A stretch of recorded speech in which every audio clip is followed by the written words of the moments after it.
a brand new wave, drowning out the noise that's tame. Liberty whispers through the brave, breaking free from every chain. Nullify the rules they crave, crypto beats that pave the way.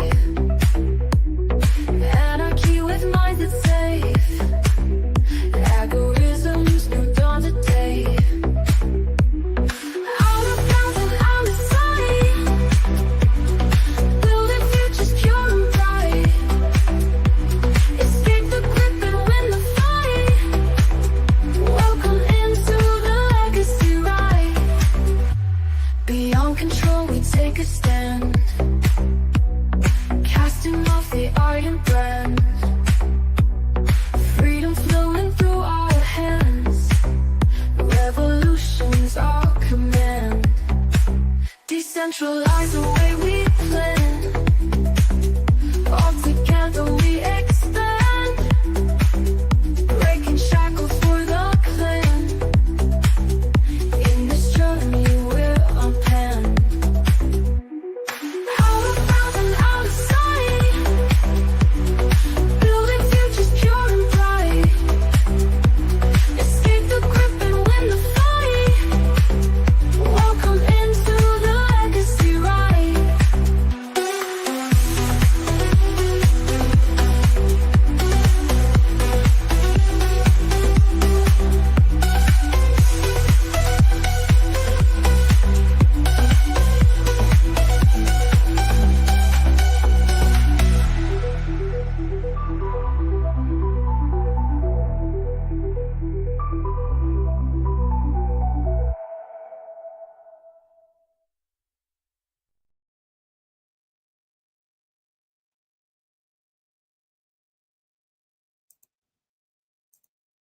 Welcome in, everybody, to the latest edition of Weekly Legacy, Saturday morning edition. I am the legacy of Jennifer Kaiser, and this is another edition, one more word, edition, of the greatest single show that you've probably never heard of. Let's get to it.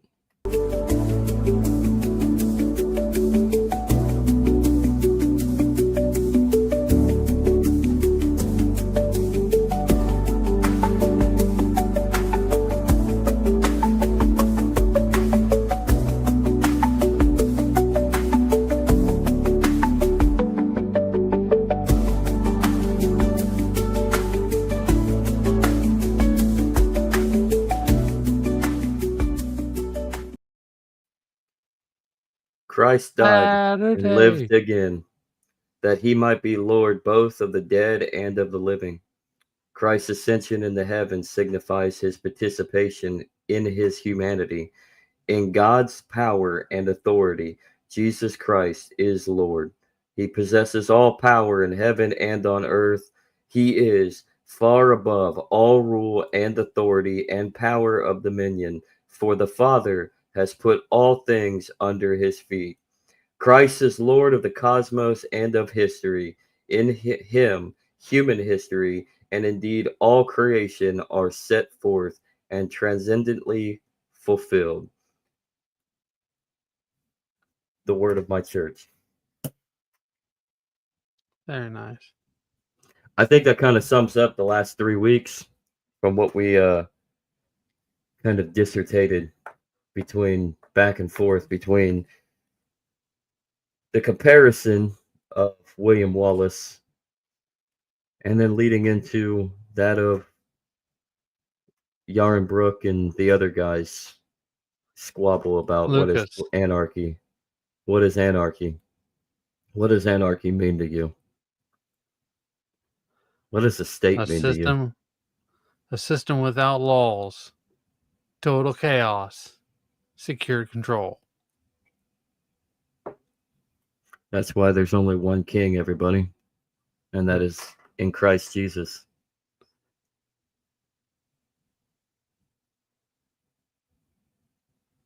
I like the new logo we have. That's pretty nice. Oh, do you? Yeah. Hey, check it out. I got a lazy eye.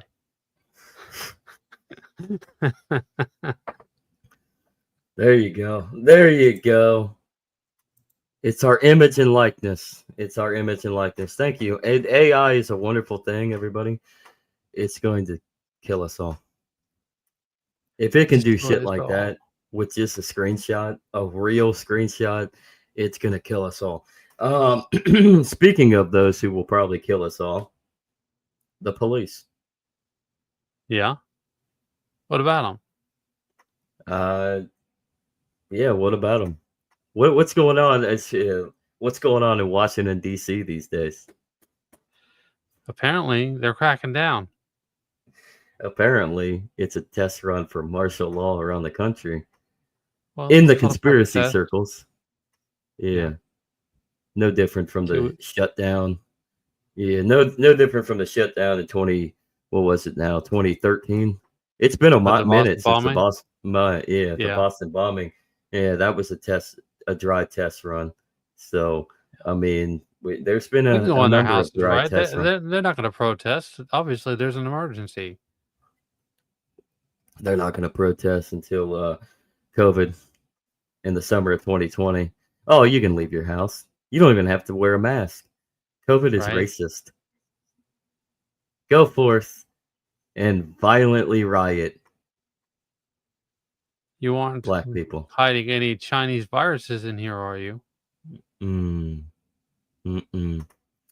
That just goes to show you just how demonic the Democratic Party really is. And that the Republican Party is just basically Not what too far the behind. Democrats are now. Yeah, the Democrats were forced to capitulate by 1910. Not to say that they were any better before then, but they weren't the adamant socialists that they are today.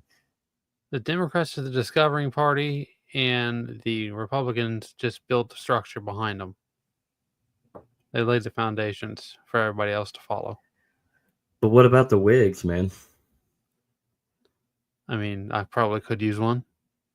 Yes, you probably could. You probably could. Use your cat. Listen, I got enough scratches on my arm. I think I'll be okay for right now. Why don't you declaw the cat? I mean, it's a house cat, right? You're not letting the cat go outside, right? No. Well, we cut our nails. Well, to be fair, even if you declaw the cat, they still have their hind legs. Yeah. And their teeth. And don't forget about the tail. Very impatient tail. What? I'm just being stupid. What are you doing? You can tell how you can tell how a cat is feeling by the way they're waving their tail. Oh yeah, you can. What are you doing to the cat? Nothing. I'm concerned. I'm concerned. I'm concerned on what you're doing with the cat. Anyways, Okay. what does that take? Where does the Libertarian Party stand, though? Is that the Constitutional Union or the Free Soilers, or both? Really, it's a variety of opinions. There's no consistent message in the Libertarian Party. Never has been. It's just the party. Will do. Will do. Perhaps they need to get right with Christ. I can't hurt anybody. There is no left. There is no right. There's not even a red or a blue pill, nor is there a white or a black pill. There's only just a minute. I thought the left and the right was supposed to be decided in the French church. In the French church, do you sit? Well, which side do you sit on? People, yeah, right. Yeah, I don't really care where I sit as long as I'm just in the presence of God during the Holy Mass. But I do prefer to sit on the right because I would rather take the Eucharist by the priest. But if I go to weekday Mass in the middle of the week where it's smaller session, it doesn't really matter where I sit because regardless, I'm going to be handed the Eucharist by the priest. At least lately. in Yeah. these ailing times as everybody regresses away from the church and into atheism and agnosticism. That's where we're at right now. Speaking of atheists and agnostics, Well, since Michael I'm in Malice. France, I guess I'll be sitting next to Charles Baudelaire. Mm, I'm going to hell, so what year? at least what year? How do you know how do you know you're going to hell? Well, I mean, just like they say, gotta go play the piano. Do you accept Jesus there, Andrew? I do. Undoubtedly through your faith. I mean, do you commit to the works of Christ through that faith? I try. Try to, Do you? I mean, you keep don't Christ go like every day. you don't go through the sacraments, obviously, but do you accept the Holy Spirit to roll I right through try. you, to I feel through try. you, to enter you I think it's a little weird from the here. back door? Let's get into the podcast. We get this really weird. And no, I'm trying to define you. Anyway, you said you're going to hell. So I mean, how do you know you're going to hell? I don't really know. I'm just speculating. I mean, the only one that's going to send you to hell is you. God is so merciful and so full of love that if you want to separate yourself from God, he allows you to go to hell. If you want to go to hell, I mean, you choose to go to hell. Like the police. They choose to go to hell. They choose to be separate from God. What does a security guard have to do with the police? I'm just saying, I mean, run similar circles. You run in the similar. What do you do as a security guard? Basically a bank security guard, but on a boat. Mm-hmm. What are you doing right now? Right now? Mm-hmm. Doing a podcast. I mean, like, what are you doing right now? Like, how are you doing this podcast? Are you sitting down? I am. Okay, that's basically a security guard. Yeah. No, you got to get up and walk every so often. Do that patrol. They make people feel safe. 5 minutes. Or in your case, yeah. But I wouldn't. What do the police do? Well, they like to interfere and assert dominance. What do they also do? Gear control. What do they also do? Reduce risk. With their ass. They sit on their ass and eat donuts. I don't know if they eat allegedly. donuts, Allegedly. They sit in their car. So tell me before we jump into our video. You walk up to them to drive away. I done that before as a security guard. I walked over. I saw a cop. I saw a cop car parked on property. So I drove down in there. I jumped in the golf cart and drove down there, and I knocked on his window. Well, you got to knock on the window. Yeah, he started freaking out. It was actually a very, very, very cool confrontation. It was pretty cool, but he freaked out. I knocked on the window, and he just turned around. He was like, as I walked up, he was like too busy in his phone. Not gonna lie, there were some pornographic images on that phone. Luckily, he wasn't beating off, thank God. But secretly, he works for the NSA. He's spying on the police. Yeah, but no, I was working for a warehouse, and they don't want people that are unauthorized on the parking lot to be there. So I walked over there. I said, "Fuck it, I'm gonna walk over there and see if he can move." So I basically said, "Yes, sir. Technically, this is private property, and I get it. You're here for the Amazon people across the street as they're getting out because it gets hectic and busy. But could you move to their parking lot where they're actually going to go?" because they're not coming over here. They're not supposed to Yeah. be over here. They're not supposed to be parking over here. He's like, yeah, I'll move in a couple minutes. So like, I need you to move now. I got in, drove off. He left. He went to the parking lot, the Amazon parking lot next door. Well, since we're swapping stories, I worked in a medical college for 3 years, and it was a morgue too. And I would go out there, and they would be parked in a very far parking lot in the back. So I start walking up to them, and they just drive off. They didn't even want it. They saw your ugly. They saw that shiny baldness, and it I caught blinded the them. ugly.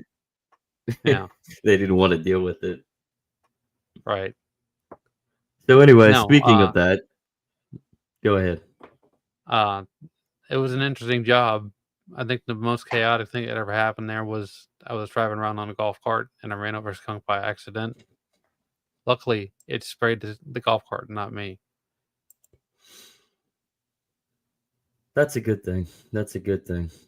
So, I might but you're smell in a better. golf cart. You're in a golf cart though, which means you're practically outside. You're not enclosed. So, I mean, It was so it was wouldn't at you? night. How can you Would see a skunk at night? yeah? Yeah. Wouldn't so if it sprayed the golf cart, it technically sprayed you.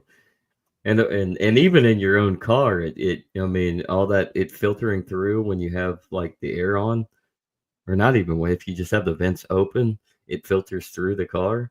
I mean, I just had somebody ran over a skunk in front of my house on the highway in front of my house a few days ago, and I Yeah. went to bed. I actually went to bed. I'm like, I had all the windows open. I'm like, what is that smell? I'm like, it smells like a skunk. I'm like, did someone run over? Did someone kill a skunk? Is there a dead skunk like on my porch? Oh well, I'm not. I'm just gonna go to bed. So I went to Your bed. I woke neighbors up the like next. you. But anyways, I woke up the next day, and as I was leaving for the morning, I look out in the middle of the highway. There's a dead skunk. I'm like, oh, so it was a skunk. It was at least it wasn't on my porch. It reeked though. It reeked.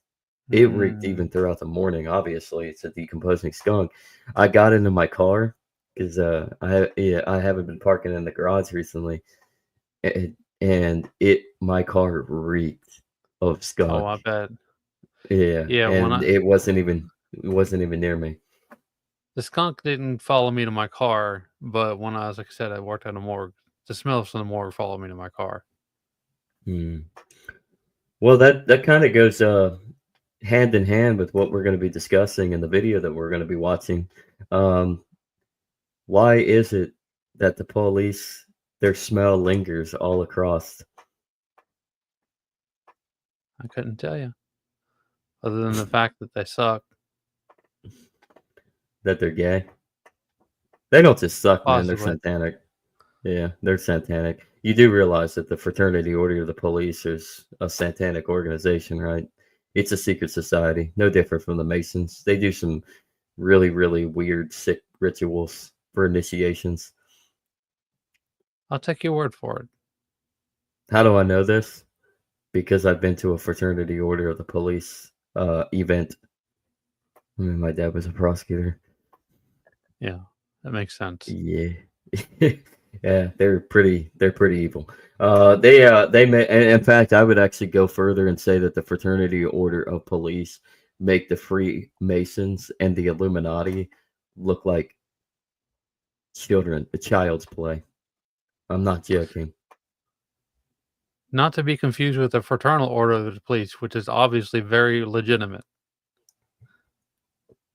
I said the Fraternal Order of the Police. What are you talking about? He said something else. No, I said the Fraternal Order of the Police. Registered trademark. Yeah, Fraternal Order of the Police, FOP. Okay. What Joke's did on. you say? What did you think I said? I thought you said the Fraternity Order of the Police or something like that. Oh, I said fraternal. If I may have misstepped and said fraternity, I mean, then it was just a misspoke. But it's the Fraternal Order of the Police. Are you high? Maybe just a little. Mm-hmm. Andrew's smoking weed now. Is it It's a legal in roach. South Carolina? No, Is it legal? no. Yeah, well, I guess Twitter's going off about weed now. That's another thing that's been going on for probably the last week. Everybody's just going at it about marijuana. I just want to tell you, it's not the I will say legalization of anything isn't going to fix any problem, but it's not the legalization or even the decriminalization of anything. It's your socialist policies that erode these cities. Blame Legal the incest. policies. Yeah, blame the policies, the legal incest. Don't blame a substance. People are going to be people, and people do stupid things. Right. I don't care what you do. I just, being a former and recovering drug addict for the last 15 years, I don't want you to be on. I don't even want you to smoke weed, but you know what? Do what you want to do. I don't care. That's none of my business. That's none of my business whatsoever either. So let's get into this. You know why? All right. Because without that badge, you a bitch and a half. Yeah. Here we go. Oh, sorry. And only enforced by the police. So, Because inside every cop is a feral pig that when you talk to police, they will easily twist your words without any guilt whatsoever. how dumb is Alex? Alex doesn't know when to shut up. Michael, I have a question. I don't answer questions from police. Love that you said that. I've asked you a very specific question you will not answer. Correct, I won't. You won't. Okay. Well, but Man, you- okay, but- I changed my mind. You're right. You barely said anything, and you look like a felon out of all of us. You can find out afterwards if you want.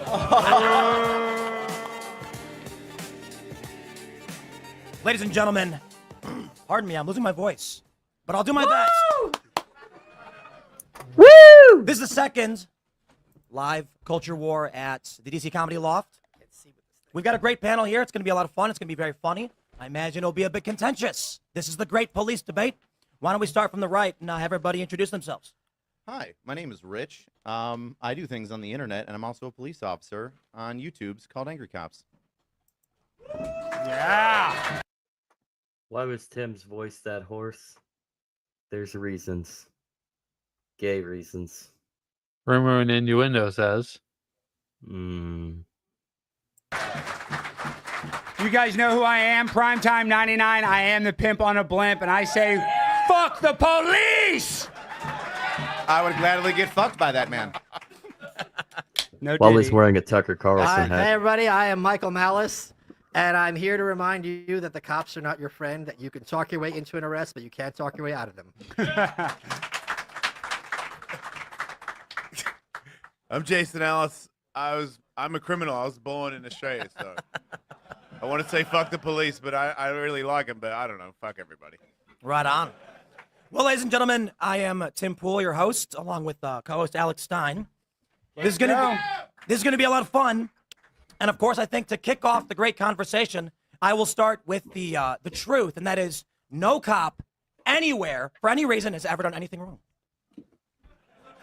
I disagree. So you guys admit that you're corrupt? Okay, debate, you lost. Thanks for coming. Yeah, you guys, let's get out of here. I guess Can I- guess it's over. We'll all give up now and let Baltimore go back to what it was. Yeah, okay.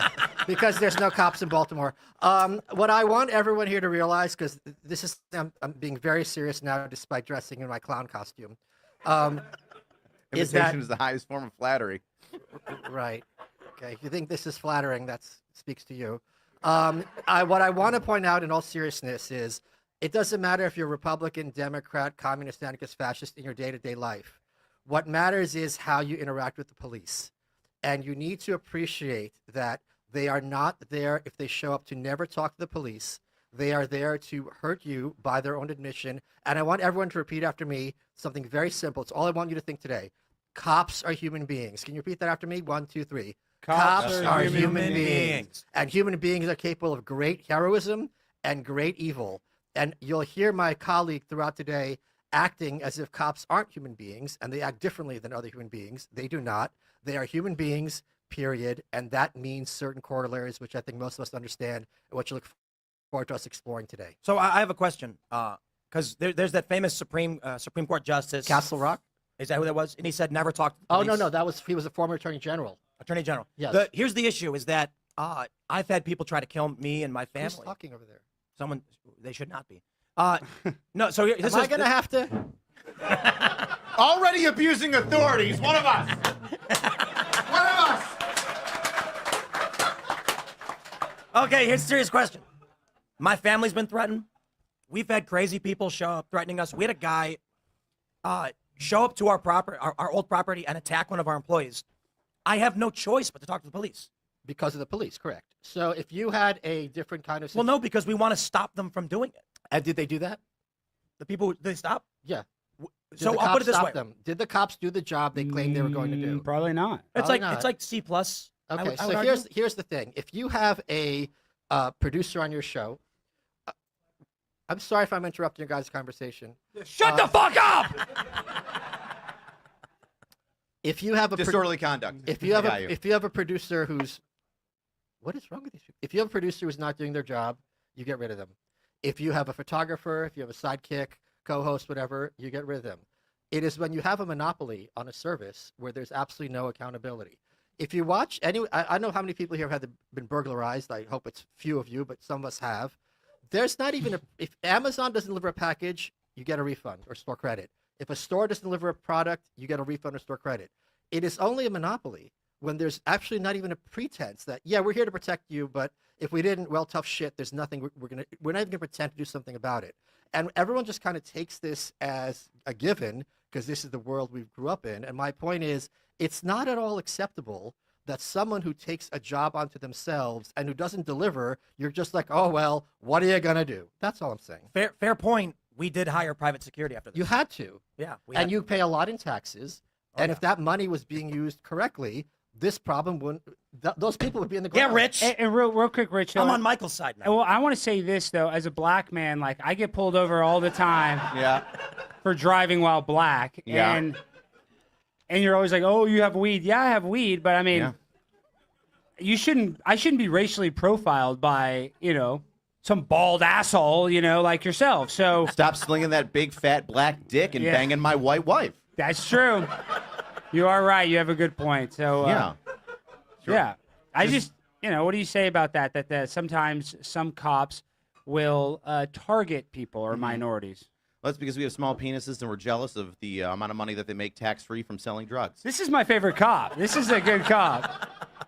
And Michael, you're very intelligent, and I respect you, and I'm glad that you dressed up like me. Maybe unintentionally, but the mustache looks great. But I had to push back on the monopoly thing because there's tons of private enterprises that do private security work, including people that fight against the exploitation of children and work alongside police and do better than police because they're privatized. Correct. So yeah, we don't have a monopoly on protecting the American You have a citizen. monopoly on arrest. You have a monopoly on putting people in jail, and it's always a given that if there's an emergency, there's not a 911. As a fellow security officer there, Andrew, is this true? Is there not a monopoly? It really depends on how the state in question defines what police powers people have. So, like, South Carolina is going to be different than Tennessee, and the fact that in Tennessee you can't arrest people, but in South Carolina you can. Oh, you could. So, if somebody were to come onto the boat that you work for at night, trespassing, you can actually arrest them. If I had the license, but because I'm an in-house security officer, I'm limited to what I can do. Well, you're limited to I'd like to also comment on something he was saying. Well, that the private people that go and hunt down predators, stuff like that, like pedophiles. Mm-hmm. They don't. There's people online on YouTube who do that, and they go and like meet these people to like bust them and everything, and the police won't do anything. Half the time, yeah. I bet. Yeah, if you watch those videos, I mean, they can't really do anything because there's something called entrapment, and the police can utilize. They can take what you have found, like chat logs, phone recordings of conversations from your decoy with the perpetrator, but it's all in fact inadmissible because the police have to be the ones to investigate.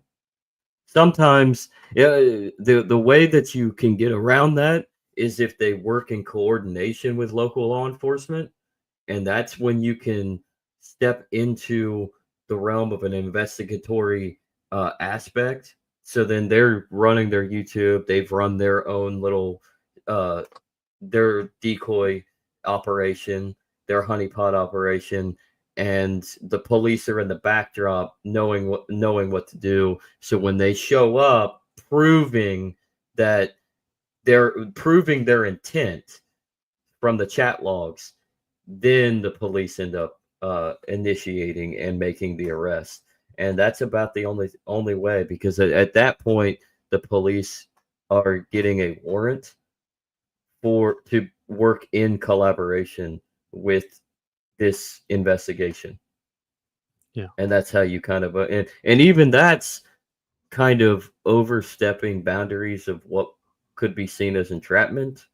But at the same time, I also would look at it and say, well, that's how are you truly entrapping somebody, or are you just having a conversation over chat on one of these dating apps or whatever, or through eventually text message and even phone calls, and the intent is there. And how do you start it out? How do you start the conversation out? Well, you tell them the age of what your decoy child is, and if they continue, well, then they just committed a crime, because now they're continuing the conversation, the sexually explicit conversation that probably might lead into even further gross sexual material like dick pics, and they just incriminated themselves because you just told them your age is 13 or 14 or whatever. And if they continue, well, now they're committing a felony, because they should, by the time you said their age, if they're not a predator, they should probably log off, stop the conversation. So the intent is there. But you're right.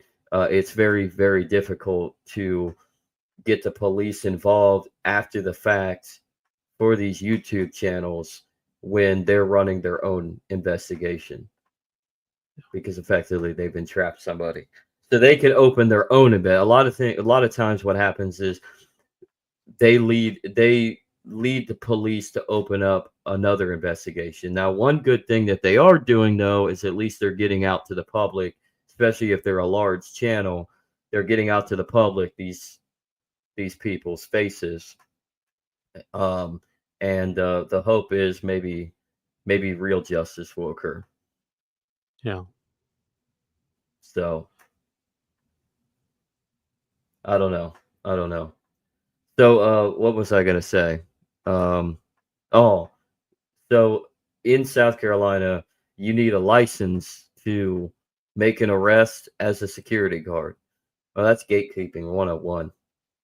Yeah. And I think that's called gilding, ain't it? They try to protect the guild. Yeah. That's not surprising. So, I was just saying, I was drawing a comparison between the two states. well, I mean, and with that, with commit- this conclusion, we'll jump back in and let Michael explain his case on it. But that would be monopolization.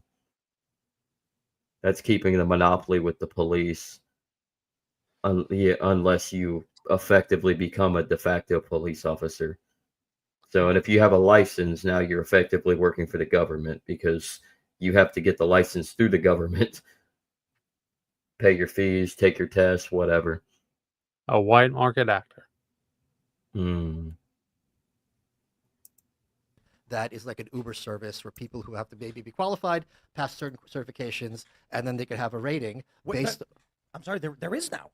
We cover this. It's called like Protect. It's in California. They're starting to make them. Sure, Uber for security. That's exactly what should be universal. And there's police boards that state, or they go over like a police officer's background and their complaints, and they're part of the community. They're part of like a mayoral or a city thing. Right. So we all know what happens in schools. I know someone who's this mentally handicapped guy who's doing a lot of great work because teachers unions do a great job of protecting the predators from having any consequences for their behavior. It's very true. And do you know why? Because teachers are human beings, and unions will act in a certain way. They will protect their own, and that is their job, to protect their own. So when teachers act inappropriately, it takes a lot to get them fired. And here's the thing. I know that my colleague and I can't lie because cops only tell the truth. # believe cops. So everything I say, you should double check for yourselves, right? So Google what like teachers unions and sexual abuse, and the results will shock you. Now, the idea that the police unions are going to be any different would only be true if cops aren't human beings. They are human beings, and unions act identically regardless of the field. Their job is to protect their own people from any consequences. And there's story after story. Let's look at the Eric Garner case.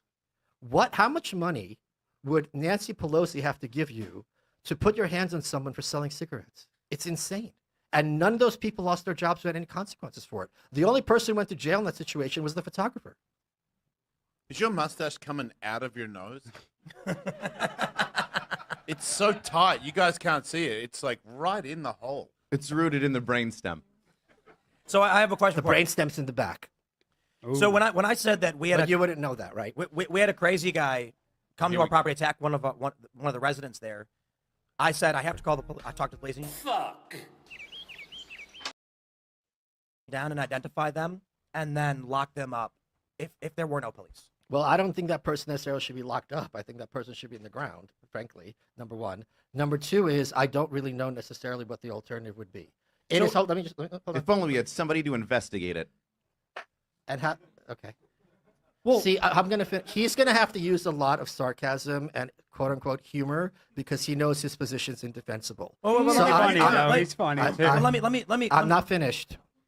To answer you are finished. You trashed it, and then you said you don't have an answer to it. Ooh. He's a black woman, and he has the right to speak.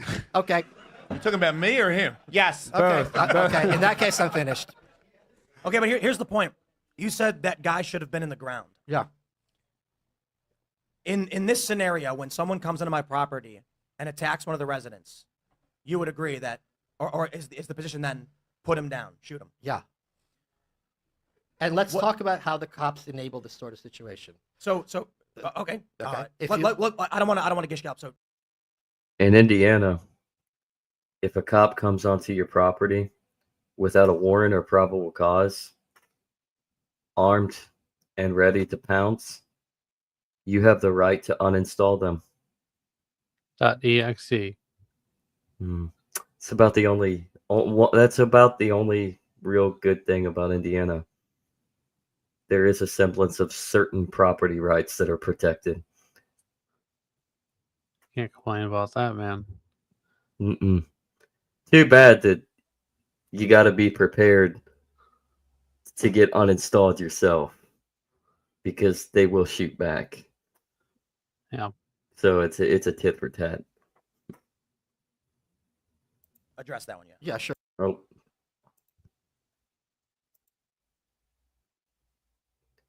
Welcome, man. I almost said welcome, Andrew. Welcome, William.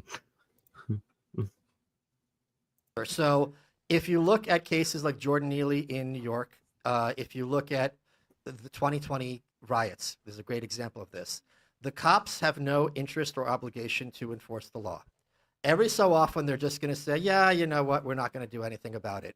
And you have absolutely no recourse. In fact, they are far more interested in arresting and persecuting people who are there enforcing the public safety than they are in attacking and harming criminals. Like I said earlier, if someone burglarizes your house, you're going to have no consequences whatsoever. But if that person steals from a CVS or whatever, they're on the streets in 5 minutes and the cops just shrug their shoulders. The cops have a lot of influence with the politicians who give them orders.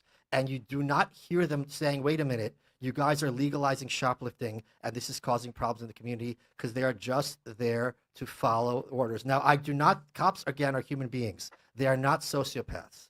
They just follow orders from them. And that, I think, is something far worse than not having a sense of right and wrong yourself It's when you take obedient orders from people who are depraved, like Gavin Newsom, like Nancy Pelosi, and just close your eyes and do whatever they tell you. So regarding your situation, it is crazy to me that the only solution we're put forward is you have to call the government, and the government's not going to do a good job of it. So I'm not going to even deny, for the sake of this debate, that the cops are a necessary evil. But I'm just going to have everyone walk away, I hope tonight, with understanding that nevertheless they are an evil. But it sounds like your argument is more so because we're forced to pay for it. Well, it's not that we're forced to pay for it, but B, they're not doing what we're paying for. I have no problem with like food stamps, right? We're forced to pay for it, but if no one's starving, great. And if it's wasteful, I don't fucking care. Like, I don't want to see starving kids. You know what I mean? But if you're going to take money for security, why is there any crime at all? Oh man, I've got like so many rebuttals to the thing that you said. I wish I had a notepad. One, why do police officers get unions? Unions are bad. They only protect the person. Because there's bad people that take advantage of complaint systems, so then they complain about police officers that are proactive. Two, if you don't want police officers showing up, how do you want us to be proactive? You don't want us to be proactive, but you want us to show up when a crime happens and solve it. But you don't want us to be proactive to stop the burglary from happening at Tim's house. Second, what was the other one? There was another one. Shooting the guy dead? Shooting the guy dead. Well, that's not good. What if he's accidentally trespassed, even though you didn't properly label the sites? Now you killed somebody without justification, so we have to make sure that happens. How does that happen? Rules set in place by the government, whether it's local, city, county, etc. Geez, what did he just end on? I don't know, but Rich, I have a question. No. I have to take a point, because he did something that's very dangerous, and I want you all to realize what he just did. I'm a dangerous man. You are, because you can kill people with no consequences. That's not true at all. Okay, cool. There are some consequences. Hold on. I just dealt with riots from George Floyd. Okay, that's cool. I'm speaking now. No cop ever does anything bad. Just like if you go to jail, no one's a criminal. Just ask them. But again, he's one of the good ones. It would apply to me.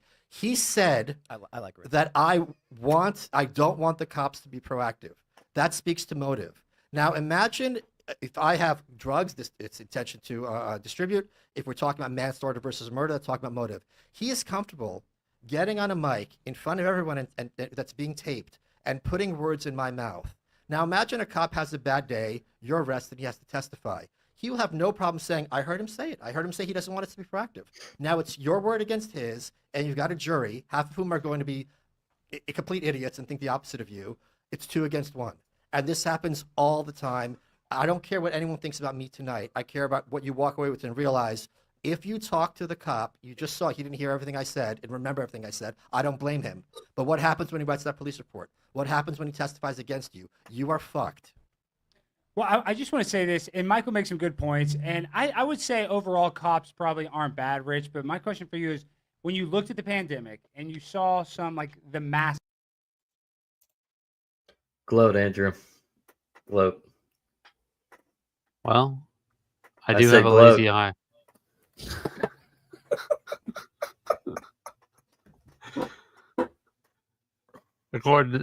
I'm just saying.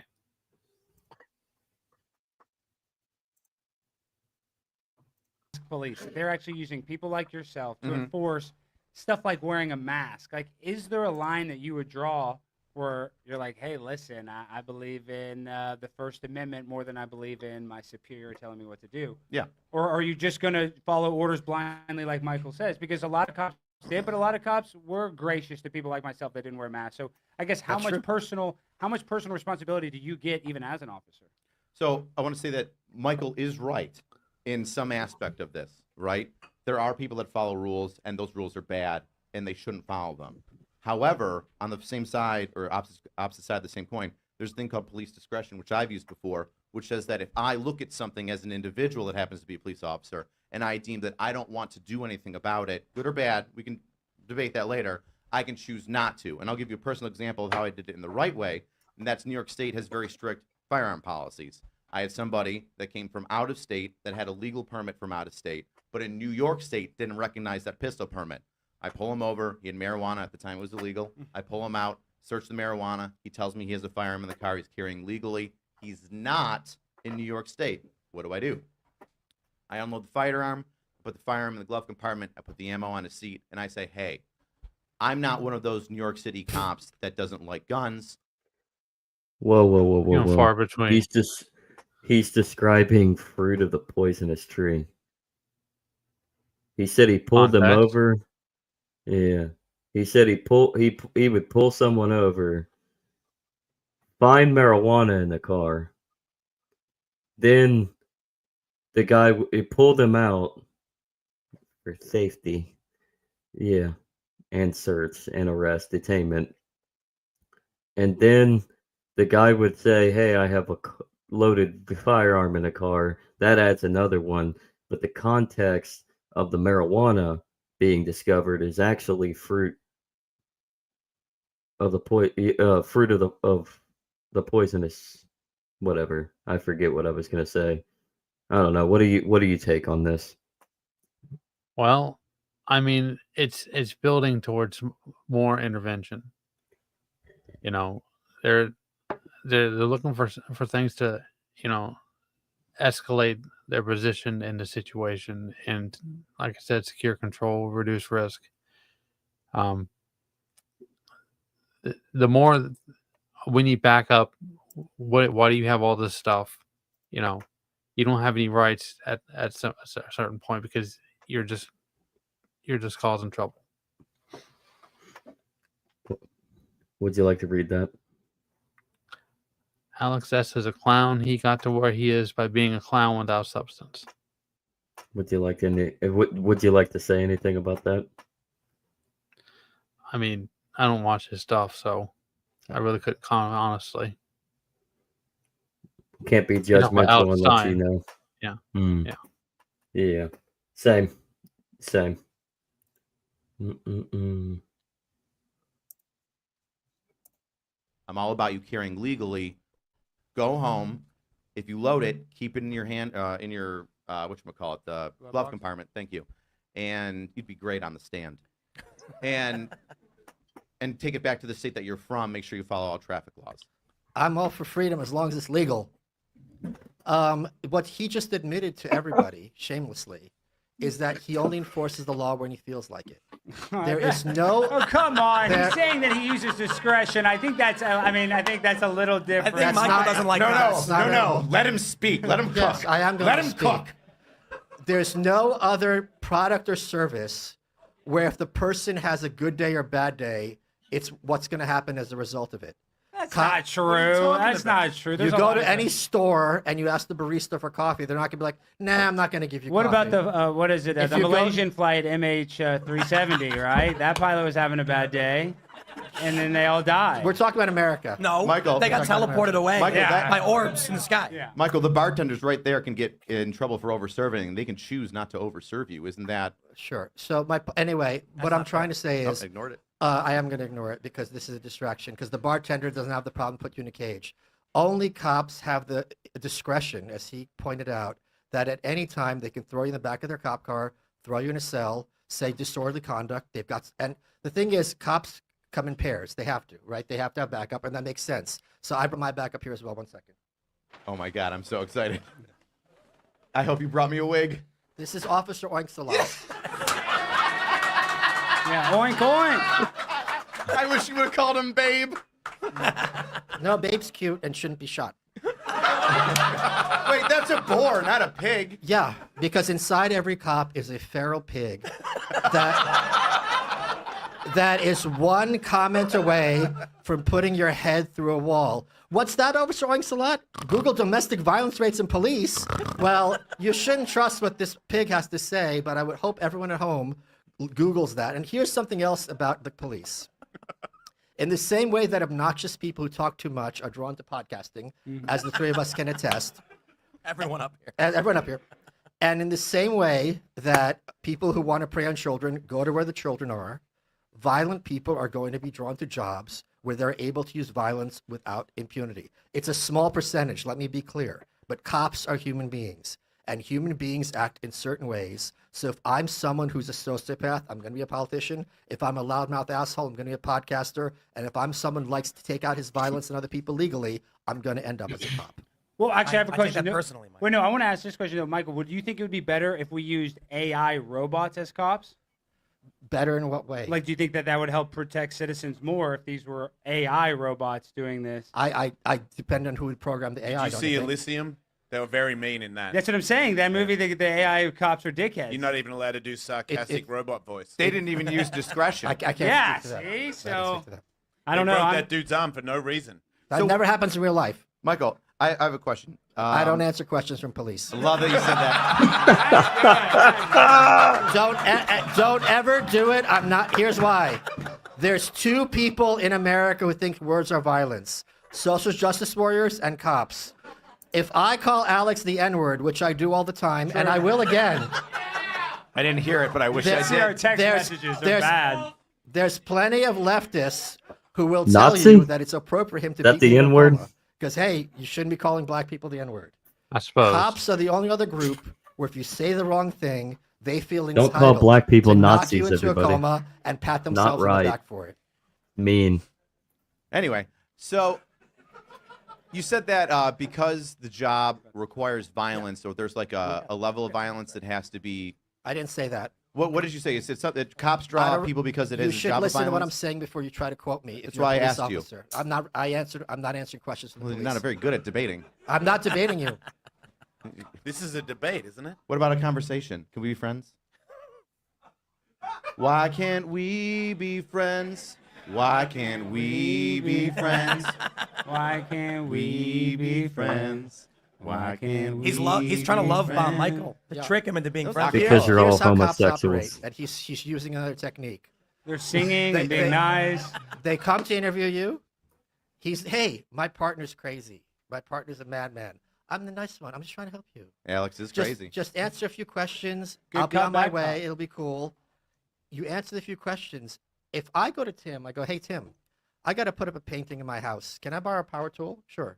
And then I go, oh, by the way, Tim, this power tool, I can and will use this against you. All of a sudden, it's like, whoa, hey.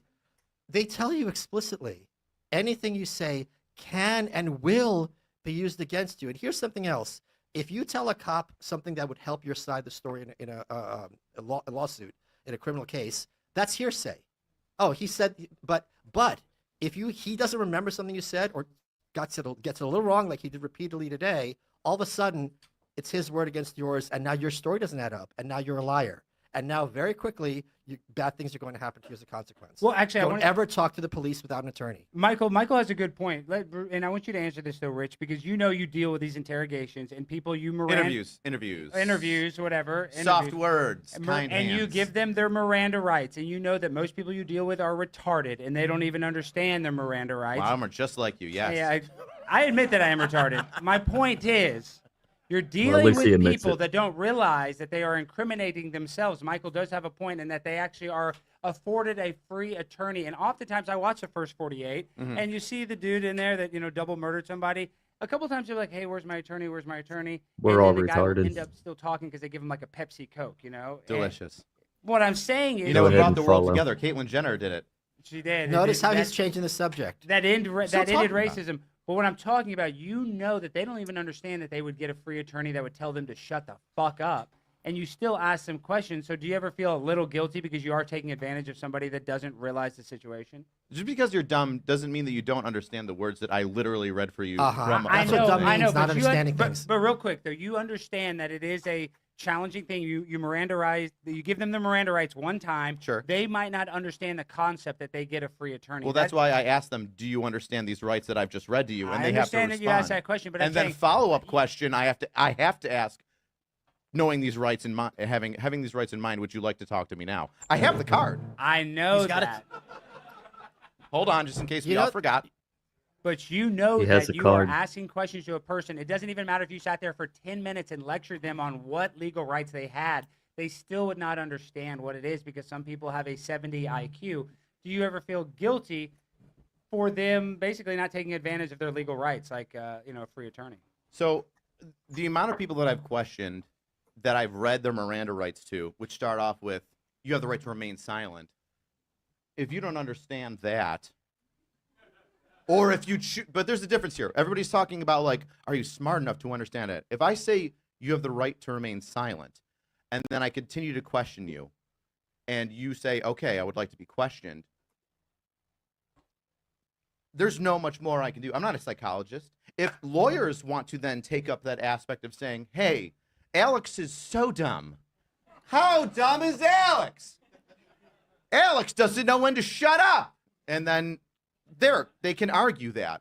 But unless you're of noticeable mental decline, I'm going to read you your Miranda rights. I'm going to ask you at the end of them, do you understand each of these rights I have explained to you? Having these rights in mind, do you wish to talk to us now?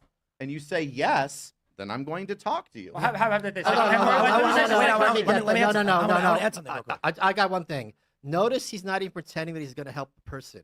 I'm not a psychologist. We've all talked to people. Who am I helping? We've all talked to people. No one. That's the point. The victim? We've all talked to people. Maybe the victim. Someone who's innocent until proven guilty. He's someone he's questioning. We've all talked to people. You explain something to them. You realize, okay, this person has no idea what the fuck I'm just talking about. And that's happened to him repeatedly. But he knows, as long as he's got the assent, just like when you check up the terms of service on some website or thing, his hands are clean, and he can go and pursue the arrest and the conviction. So you finish that the Miranda rights with, do you want to talk to me, yes or no? Correct. Whether the person answers yes or no indicates, we're getting feedback, indicates some understanding. And it sounds like what you're asking, Alex, do you ever feel guilty because maybe they actually don't? What if the person wants to talk to the cops and they accidentally say no because they don't understand it? They can misunderstand it. It never works that way, Tim. It never happens where they accidentally ask for an attorney and get one. No, I'm saying the cops are like, do you want to talk to us? The guy might be thinking, I understand what you're saying. My point is logically it can go either direction. But logically, it goes in one direction. Oh, shit. Get away from it with your metal teeth, guy. I don't know. I do have. But before we go to the audience, I do want to ask Michael. I was going to respond. If there were no police, let's respond. Yeah, it's a good question. Okay. So, if you feel like police officers taking advantage of people that don't understand their rights or don't understand the conversation that they've been in, I would ask you to bring me with some sort of story. Just bring something up where you were having a conversation with somebody who felt as though they could not talk to you or didn't understand the conversation, and then you continue to have a conversation with them. I'm saying the inverse. My argument is more for what Alex is saying. Alex is saying there are some people who don't understand, and they'll talk to you anyway.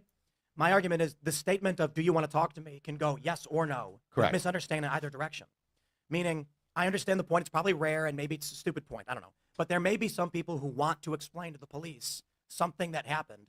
It may slightly be incriminating, but they're worried about having their kneecaps bashed in by gangs.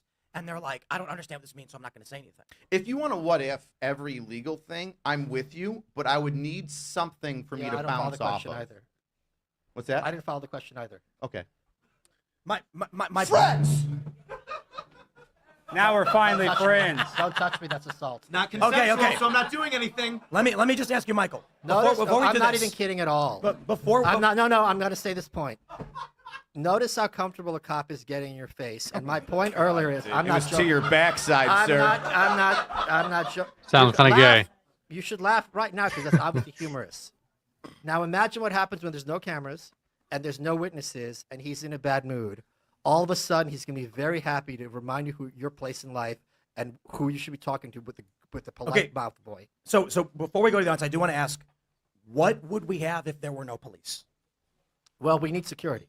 So this idea, like security, like the people that. And I'm going to stop it right there because what would we have if we didn't have police? I think this goes to the title of this episode. Obviously, what is that? We've had people to provide security for a long time. I mean, they talk about it in the Bible, right? People who would watch the sheep overnight for people so that people can come and steal their sheep. This is not something new. This is something that's been well thought out and established for millenniums. So basically private security, as William says. Yeah, I mean, it's not just one layer to it. It's a gradient of different types of security. So it's community.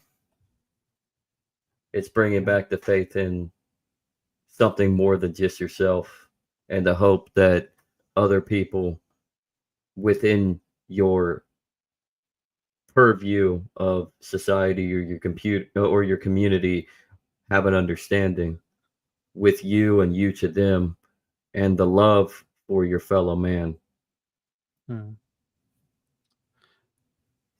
in essence, Yeah. respect for other people's property and belief in the sanctity of life. He meant life. Right. See, autocorrect is a psyop. I think I'm blaming autocorrect on that, William. Respect for other people's property and the belief in the sanctity of life. And you don't even have to have private security. You can just, provide your own security through, self-defense mechanisms. Well, I think it gets back to the whole point of the idea that we are supposed to be stewards of this great creation upon earth, whether you believe in a creator, God, whatever. I mean, or if you just think what we spontaneously combust into little singular organisms that eventually branched off and began to evolve and form and whatever. I don't mean that's going into a scientific plausibility. We're on a philosophical conscience.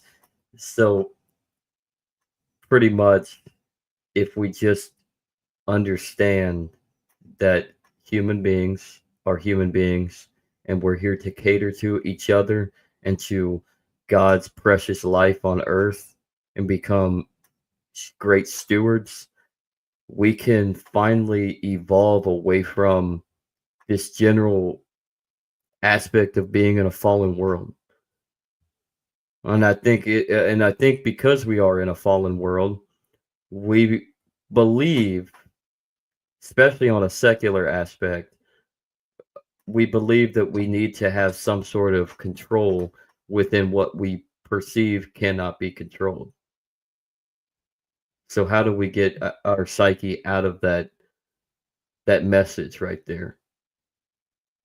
Well, it's really, it's about scale. If you're out in the mountains and there's like maybe one person for, I don't know, 5-7 miles, you don't have to worry so much about security. But if you're deep in the city and there's, potential to be mugged or whatever, you're going to want to have some extensive protection. Are you saying that urbanization is satanic? I'm saying that life happens and people are violent. People have the capacity to be violent, yes. And then on your mountain scenario, what's stopping the ATF and the FBI to show up at your homestead and uninstalling your son and your wife and your dog? You're right. That is possible. It has happened. I'm not saying it won't. I'm just saying odds are it's probably not going to happen to you, but there's still potential for it to happen. The Weaver family just wanted to be left the fuck alone. They were doing nothing wrong, ATF. Same with the people in Waco, the Davidian, the Branch Davidians. They just wanted to be left the fuck alone. I mean, you had every opportunity to take down David Koresh. This is actually where it leads to. I honestly think Koresh may have been a Fed informant. It could have been. I mean, because they had many opportunity to take him down, because he was about the only, like, he would leave the compound, he'd go in the town, he'd do his own. He was free. Everybody else was not really free to go, to a certain extent. Yeah. I mean, that's the idea of a cult.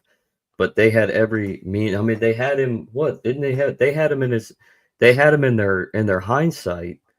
Literally, they could have taken him down like 2 or 3 days before the siege. Yeah. So, but like with a lot of situations, the police they drag it out, and it's too late. Too little, too late. Now this goes with what they're talking about, IQ scale and Miranda rights and people's capacity to understanding. What is the correlation? And then what you just brought up, the violent aspect of people. What is the correlation between the IQ scale and people who are violent? Well, the Enneagram personality posits that some people are more emotional and they neglect their mental faculties. It's about a priority. Elaborate.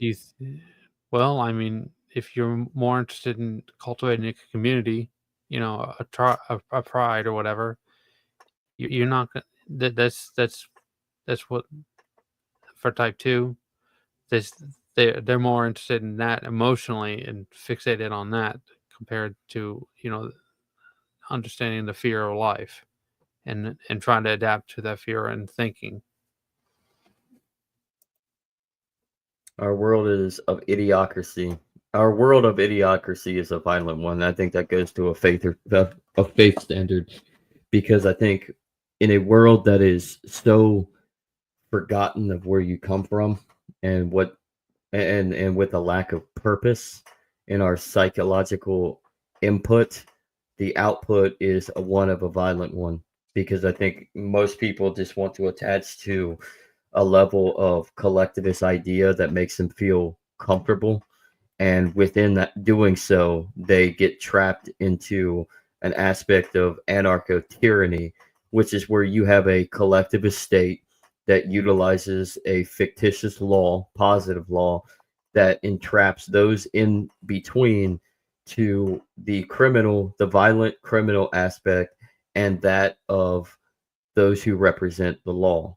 So in the middle, people are harmed because they are fearful to protect themselves because it's against the law, but at the same time they are fearful of the criminal scum that the law effectively protects, because the law doesn't actually take down the violent criminality of the cesspool that is within the underworld. So you're sandwiched in, and so people are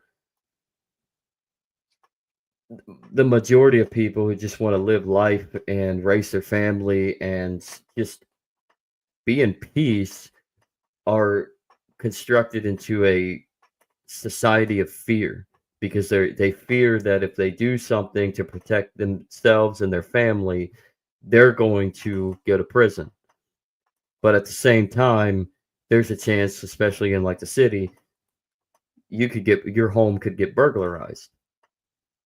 The law is a I guess protection. the law is fiction. Yeah, they filter out people's behaviors and say, "Oh, that's against the law. You're going to jail."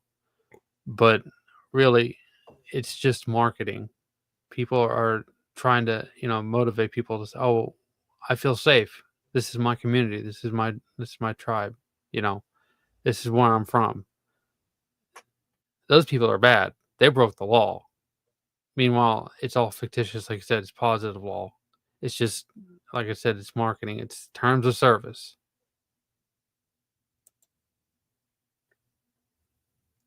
Monday night, 8 p.m. Eastern, 5 p.m. Pacific. I Am, aka William, will be on If by Whiskey with Mark and Jason of Not Conscious and Drop the Mask. Make sure you like and subscribe, all of that. But follow If by Whiskey. The topic will be AI and a post-labor world. Something that William really wants to get out there in the open. So that's awesome. So stay tuned, William. We need to bring you back on as well to talk about post-labor economics. But that will be a fantastic show. That will be a fantastic show. Don't miss If by Whiskey next Monday. So I want to talk about solutions, including UBI. And before we jump back into the video, Andrew, what is your what do you think about UBI? Both the positives and the negatives. It's a dying monetary system, so they're going to push it, whether I agree with it or not. But I mean, at the end of the day, they're trying to grasp at any straws they can to maintain their stability, but it's just not going to work. Well, I think when you're looking at it, I think the positive of it is I mean, obviously AI is becoming ever so advanced as we get through. I mean, technology is just rapid in today's day and age, and AI is going to effectively take a certain niche of the market away from people. So why not have an AI robotic system that works for people, and you effectively you have a slave. But I mean, but it's not really. Is it really slavery if an AI doesn't have the consciousness of a human being and the attributes of emotional standpoint? So why not allow the AI robotics to earn you the living while you actually get to experience life of purpose and leisure and be with your family and your and experience community and experience the world, really, if you think about it. So I think UBI on a standard like that, and in a solution that's personified within blockchain technology, the ever advancing technologies of our world, blockchain technology, DAO, AI, robotics. I think a post labor economic output of a ever changing input on our industries and our markets and our economies and our monetary systems could essentially be a net positive for humanity. But there's also drawbacks. There are also cons, because there's also the aspect of the state, because it is a state and it is a mafia of theft and violence and coercion, to use it against you to effectively enslave you into the mindset that you have no worth. And eventually, what does that lead? Well, that leads to what it always leads in post dystopian societies, such as the Soviet Union or North Korea or Nazi Germany or what have you. It leads to certain individuals becoming liquidated. A nicer way of putting it. So, and thanks, many thanks. You're welcome, William. So, like I said, If by Whiskey, Monday, 8 p.m. Eastern. Don't miss it. I think you'll learn a lot, everybody. So, shall we get back, or do you have anything else to say, Andrew? I mean, at some point, it gets to a level where it's basically you're lucky if you. I remember seeing this video on YouTube about the Soviet Union and how it was so difficult for them. People had rugs, right? And they thought that if you had more than one rug, that you were rich. Don't just blindly believe me. I looked into it. I thought it was pretty wild. This guy I work with, who's from Russia, I just haven't had the nerve to ask him, because I don't want. He's older. I don't want to dredge up stuff like that, you know. But yeah, it didn't sound like a good time. The police think they're rich as well. That try to get me to stop skating some ledge at the front of a building, and they're fucking dickheads. Yeah, they suck. Yeah, specifically those people. Only them. We want to clone them. Great contribution. Security is an extremely important thing.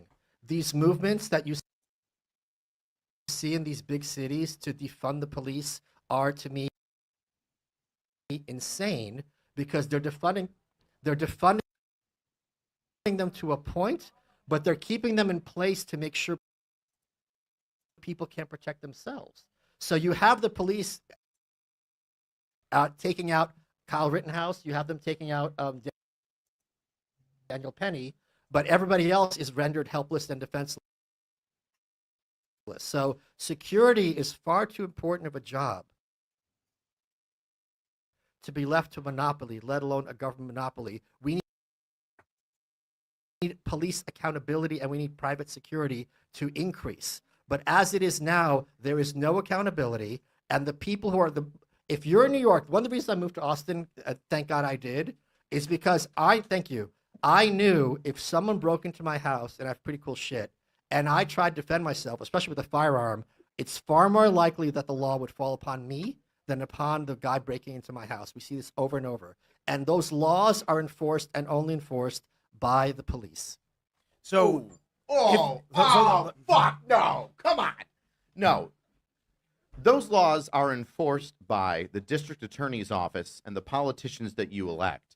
It's not my fault that you decided to live in a shitty city with bad rules that I choose to ignore because I believe in the Second Amendment. Okay, cool. You chose to live in a state that says, here are the guidelines, and then you go, it's the cops' fault that they put handcuffs on me. Not at all for the fact that there's a judge, a jury, a district attorney, a state senator, and a governor that are all against you, not the cops. Okay. Just because we collect you doesn't mean we're responsible for the end result. So if I hire Tim to kill Alex, which one of us has committed a crime? Both of you. Right. Thank you. So just because an evil person tells you to do something and you follow their orders, you're both committing wrongdoing. And I want to ask the people in this audience, how many people here lost a loved one during COVID? Anyone? No. Me. Okay. How many people couldn't visit their old folks during COVID? How many people couldn't go to church during COVID? Right. There we go. No. How much money would Joe Biden have to pay you to arrest someone for trying to go to church? Fuck Joe Biden. Agreed. Yeah. Hell yeah. All right. Well, let's. How much money? No. How much money would Officer Kamala Harris have to pay you to arrest someone for having a funeral? I mean, I think it's done on purpose. Are Malice's points taken seriously wearing the costume, or does it keep the audience engaged? Well, it's like he likes to say, it's a way to filter IQ. Yeah. I'm not gonna listen to this guy. He's just dressed like a clown.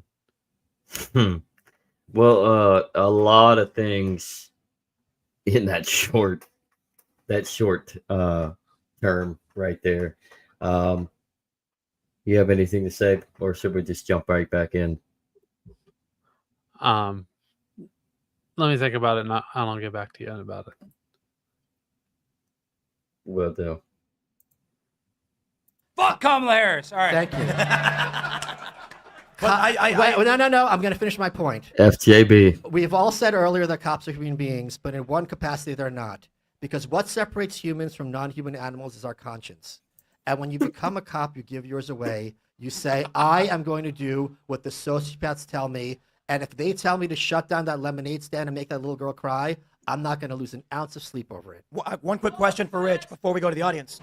The police officers who unconstitutionally shut down churches in New York, should they be arrested for that? They should be charged. All right. You're here. Constitutional Being conspiracy gay. against All right, rights. let's get into the show, Tim. You ready for this? Let's go. Are you guys ready for this? Let's get the energy going. Okay, so what we're going to do is we're going to call out a name. You guys walk your ass and hurry your ass because we got to have a hard out at 5 p.m. And remember to tip your damn waitress. DC's expensive. Or waiter. Whatever. And that's cool if you're gay or trans. We tip them extra. Tip them extra, just to be extra nice. Give them a tip. They lost theirs. But get your ass over here in this corner. We're going to give you a minute. Oh. Huh? And real quick, I believe there may be another autographed mustard floating around somewhere. And if you there is indeed, Tim. If you get it, you get, what are we doing, a free board? Yeah, you get a free skateboard. Free Check your table skateboard. if your mustard bottle is signed. Check your mustard right now. Let's get this out of the way. Pick up your mustard. But just come to us after the show with your mustard. Let's get some people. All right, let's get this going. Now, our first person, Walt K. Come on down. Where's Walt K? Where does Walt go? I don't know. Walter K. Where does he go then? Oh, he goes to the right, to that side of stage. I don't see him. I see you're moving slow, Walt. Let's go. Find the white On man over with the here, lead over lamp. here. Get the lead out of your ass. Everybody's drunk. This way, right over here. See me? Hurry up. Big flashy white kid in the white stuff. Hey, Yeah, what's to the right of stage. Stop putting your hand up Open like door that. hole. Hurry. Don't be shy. All right, bro, you got 1 minute. All right, 1 minute for what? What do you guys want? First of all, I'm going to go with... All right, hold on. All right, so I had an interaction with the cops today. It's my fault. No, it's not your fault. But I just got to look at this this generation of cops. They are young as fuck. Yep. And I guess it's because I'm getting older, right? Yeah. And so I just, the EMTs that even showed up, they looked like they were 15, 16. I'm like, what the fuck? But I guess my point is, They didn't look like big burly men. They're not like you. They're not like Tim. They're not like Alex Stein, who looks. Are you on Ozempic? No, and then, it's just fentanyl, cocaine. He's got cancer. How dare you? Like, you were skinny as shit, dude. What happened? But Crib on a blimp, dude. I don't know what's going. Look, I didn't expect her to be up here, so I'm a little nervous. All right, cameras. You're in my scared. Face. Do you like cops? No, I'm not scared. Can you smile so we can see you? Yeah, we can actually come on. Okay, that's been your 1 minute. I don't know. Should this guy? But anyway, my point. I guess my question is question? how do you see the future of policing if we're just allowing bitches on the job? Pretty much. Got you. All right. Well, Michael doesn't want big, strong men that could commit violence. So I'm gonna Notice go he with put words in my mouth. I never said that 5'4", or thick implied it. Latinas, because we know they can scrap. Somebody doesn't want to deport them, and I'm behind that movement. Thank you. But the thing is, in reality, you have to, and this is gonna sound super cliche and shitty. In the words of Little Boosie, without that badge, you a bitch and a half. So what makes you what does that mean if you have the badge? That means You're a bitch. enforce the law. You're a bitch. Ignorance of the law is no excuse, right? That's why it's thousands and thousands and thousands of pages of artificial Thousands bullshit. and thousands in attendance. And the millions in the home. bookstores at home. That's all I had to say. Let's let the pig speak. The bitch and a half. You have to bridge the gap between community and police, right? If you don't, then nobody's going to respect you. And if you don't bridge that gap, if nobody respects you, then every time you show up, they're gonna disrespect you, get in a fight with you, push the boundaries until they're resisting or obstructing, and then you have to effect an arrest. And so there is an image, like my fantastic partner has to show, that police officers should have because they are part of this larger authority of the community. Does that make sense? So notice how easily he lied about my views and put words in my mouth. He said, I don't want cops to be big, burly guys. I said that the police, that's not what I said. I said the police as a career attracts violent people, and it's a small percentage. I said those words or words to that effect. At no point did I say it's preferable for the police to be small people. And again, I don't care what you think about me. I don't care what you think about any of us on this panel. What I care about is when you talk to the police, they will easily twist your words without any guilt whatsoever or any kind of consequences or apology, and you're the one who will be ending up paying the price. Man, I disagree. That's nice. Oh, that's nice. No, let Jason. Well, Jason, what do you got for us? What do you think? I look like an asshole. I look like a criminal. Usually when I talk to him. Society is dumbing down, so will the police officers dumb down. That's very true. I'll give you an example of this. Back in 2011, this is actually before the Indiana law, by the way. I came home from work. I worked the night shift. Came home around 4:30 in the morning. I was ransacked by 6 cops in my front yard. It took 6 cops to bring me down. At the end of the incident, long story short, the end of the incident, it was because they were having a bad night. That's literally what they said. They were having a bad night.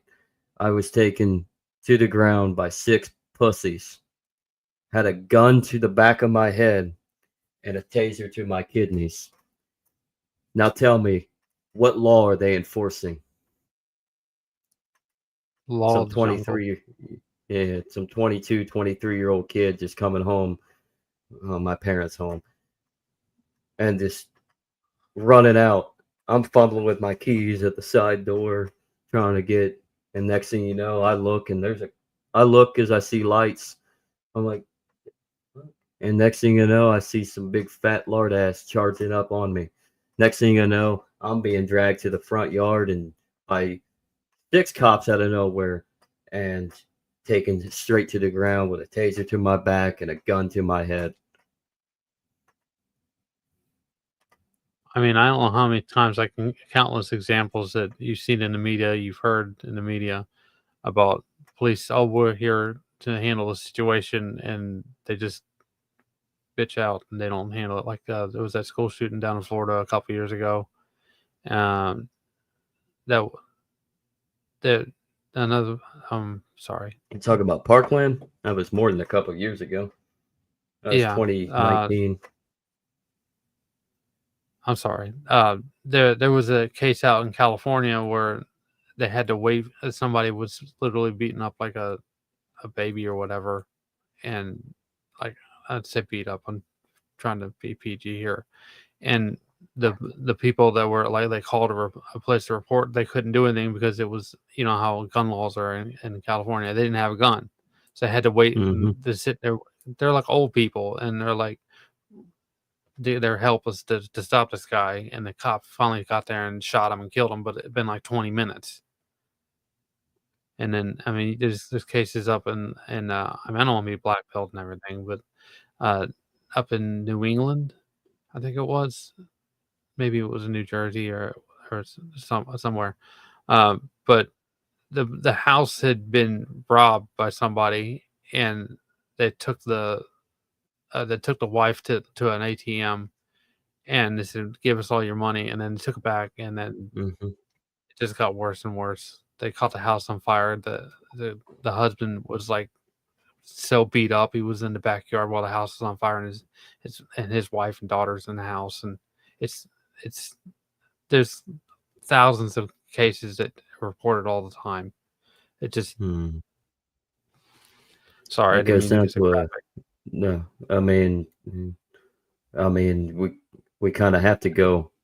We do have to go a little graphic because that's just pinpointing everything to The what cops it are is. outside for 6 hours trying to establish a Yeah. barrier while the family's dying inside.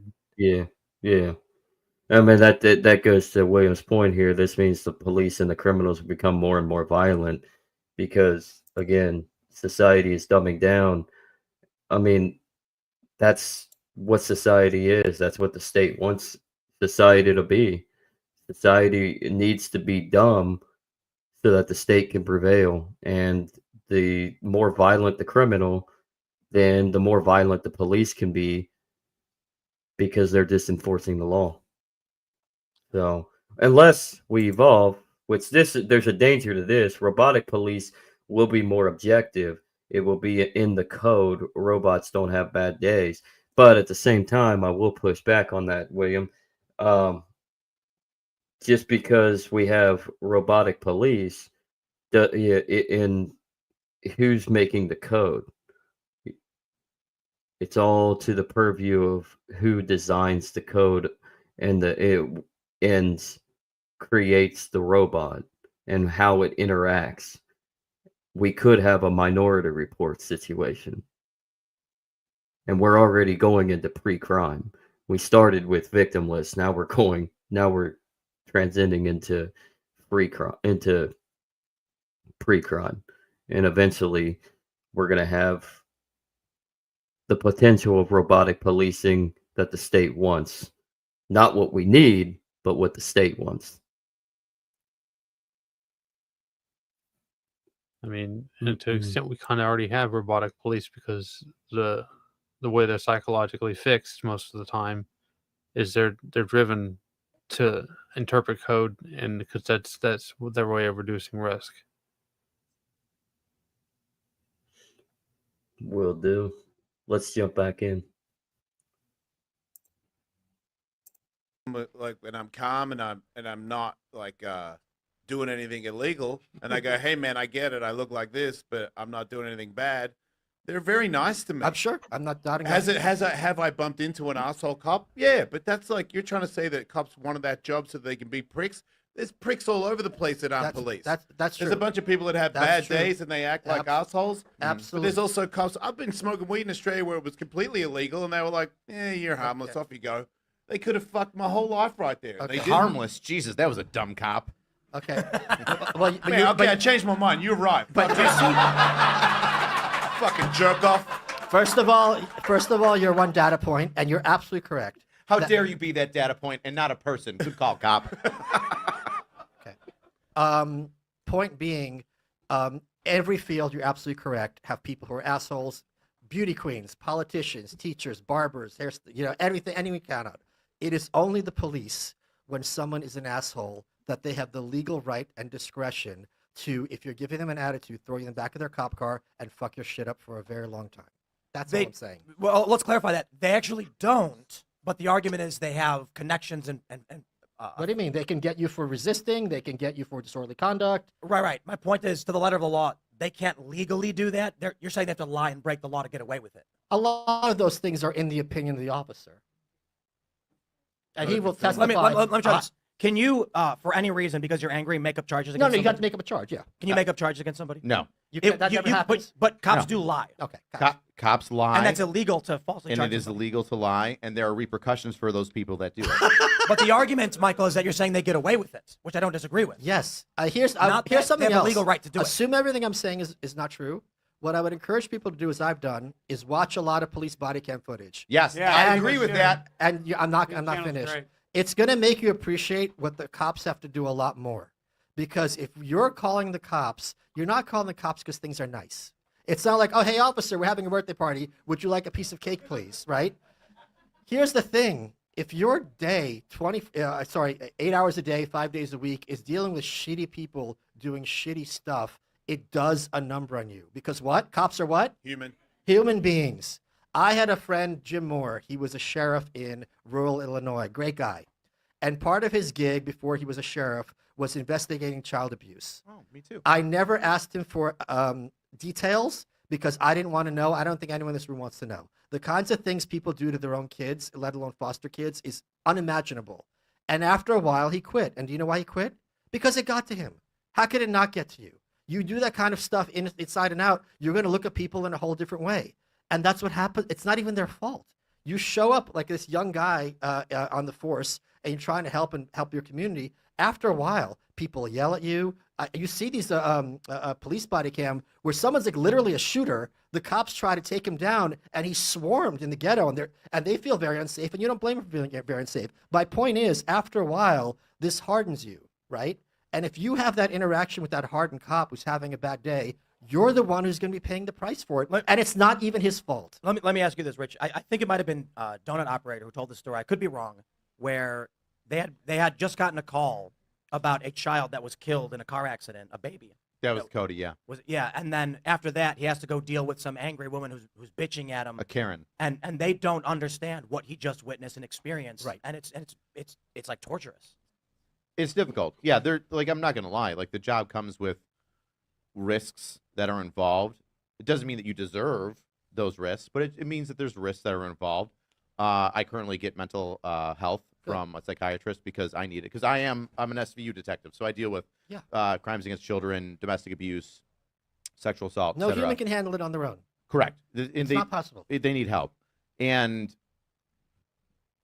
yeah, it is difficult. But at the same time, I haven't had the spillover that other police officers have, so it's hard for me to connect with that. Would you know it if you had? What's that? Would you know it if you had? Yes, because you know what? You're right. I did have spillover. And I had good officers that were next to me that pulled me aside and said, you need to sit down. You need to cool off.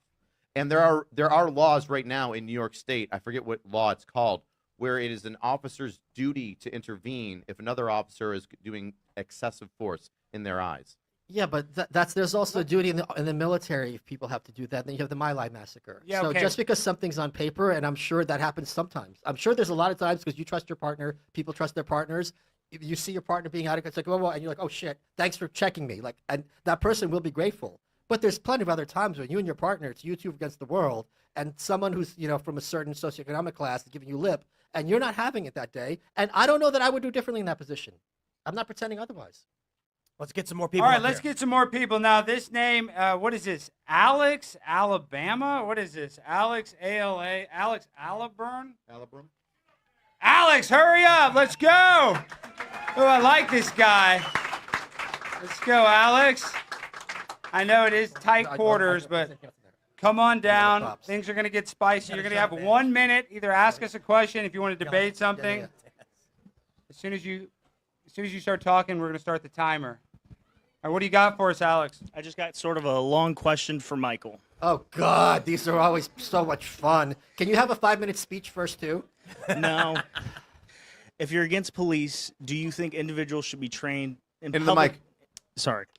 If you're against police, do you think individuals should be trained in public schools to de-escalate, shoot, fight hand-to-hand combat, handle crime scenes evidence, large-scale criminal organizations? I think there's a lot of young men in this audience and elsewhere who would be great assets to their community, and if they are more encouraged to be de-escalating, and like if you see in a bar, right, there's two guys getting in a fight. Very quickly, most of the time, people jump in, strangers, and separate them.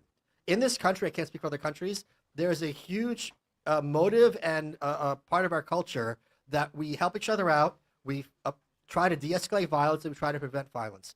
What happens when you have What are you talking about? Have you seen the videos from Cincinnati? People just pull their phones out and film it. They don't help shit. Yep. In certain cultures, yes. That's true. Hashtag I don't want to be sued. There's lots of other. In DC, I'm not speaking. Okay, DC's fair. DC's very different. Sorry, Texas has spoiled me. In certain parts of this country, thank you for the correction. In certain parts of the country, it is very much the case that people are neighborly. If there's a problem in the neighborhood, people try to get together and solve it. That is very much discouraged. And just like charity is very much discouraged, because you have the government to rely on that puts less and less responsibility for individuals to fix this. And a great example of this is, again, Daniel Penny, or Perry, I forget his name, I'm sorry, New York. Both, actually. Right, what is both? There's two. One, Penny was in New York and Perry was in Austin.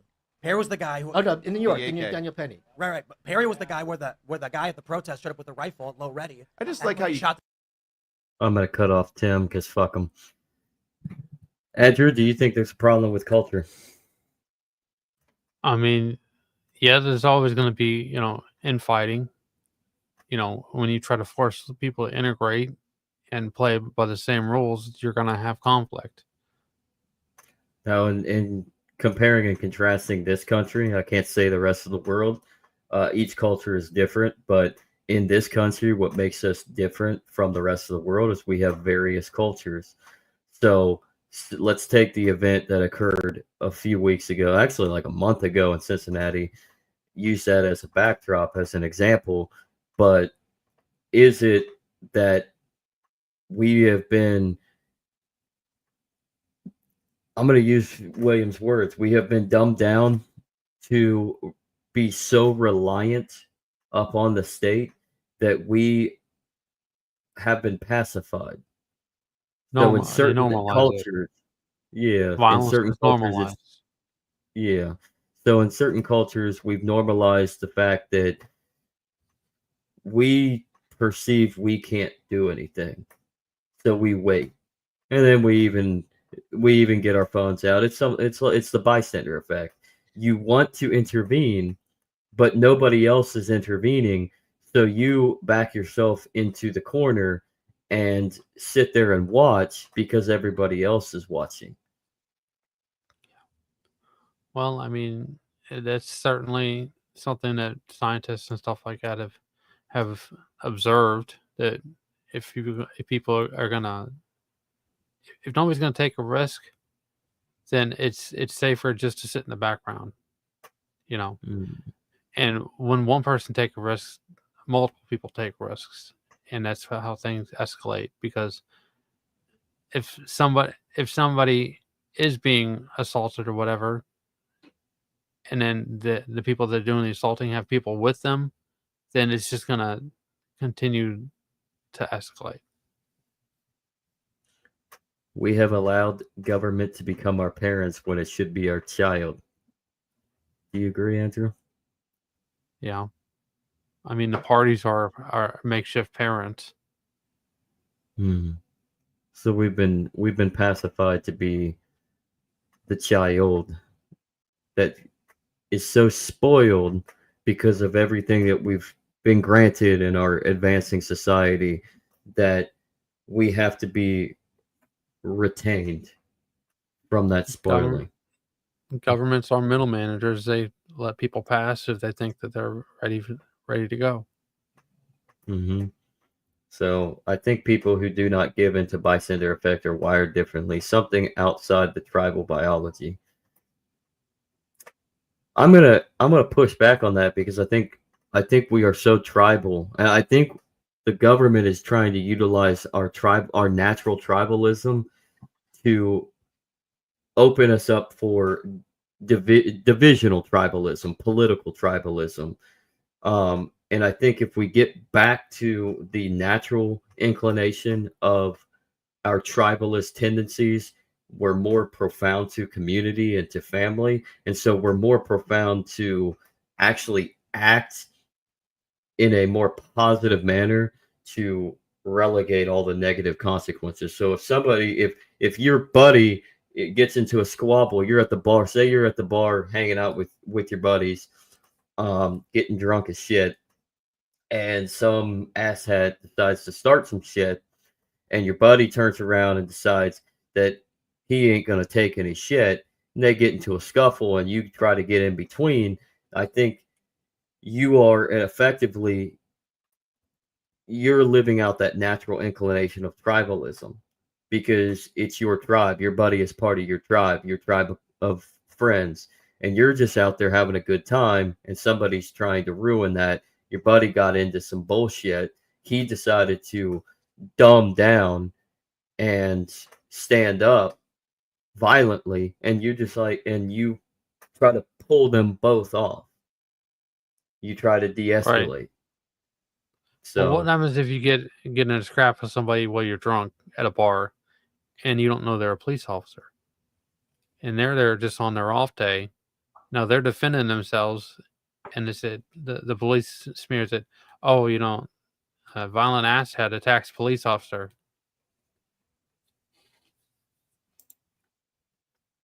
And then everybody goes and takes the police officer. That's where maybe William is correct. Maybe we need to go to robotic policing. That way you don't have that general scenario, and you don't have an off-duty police officer.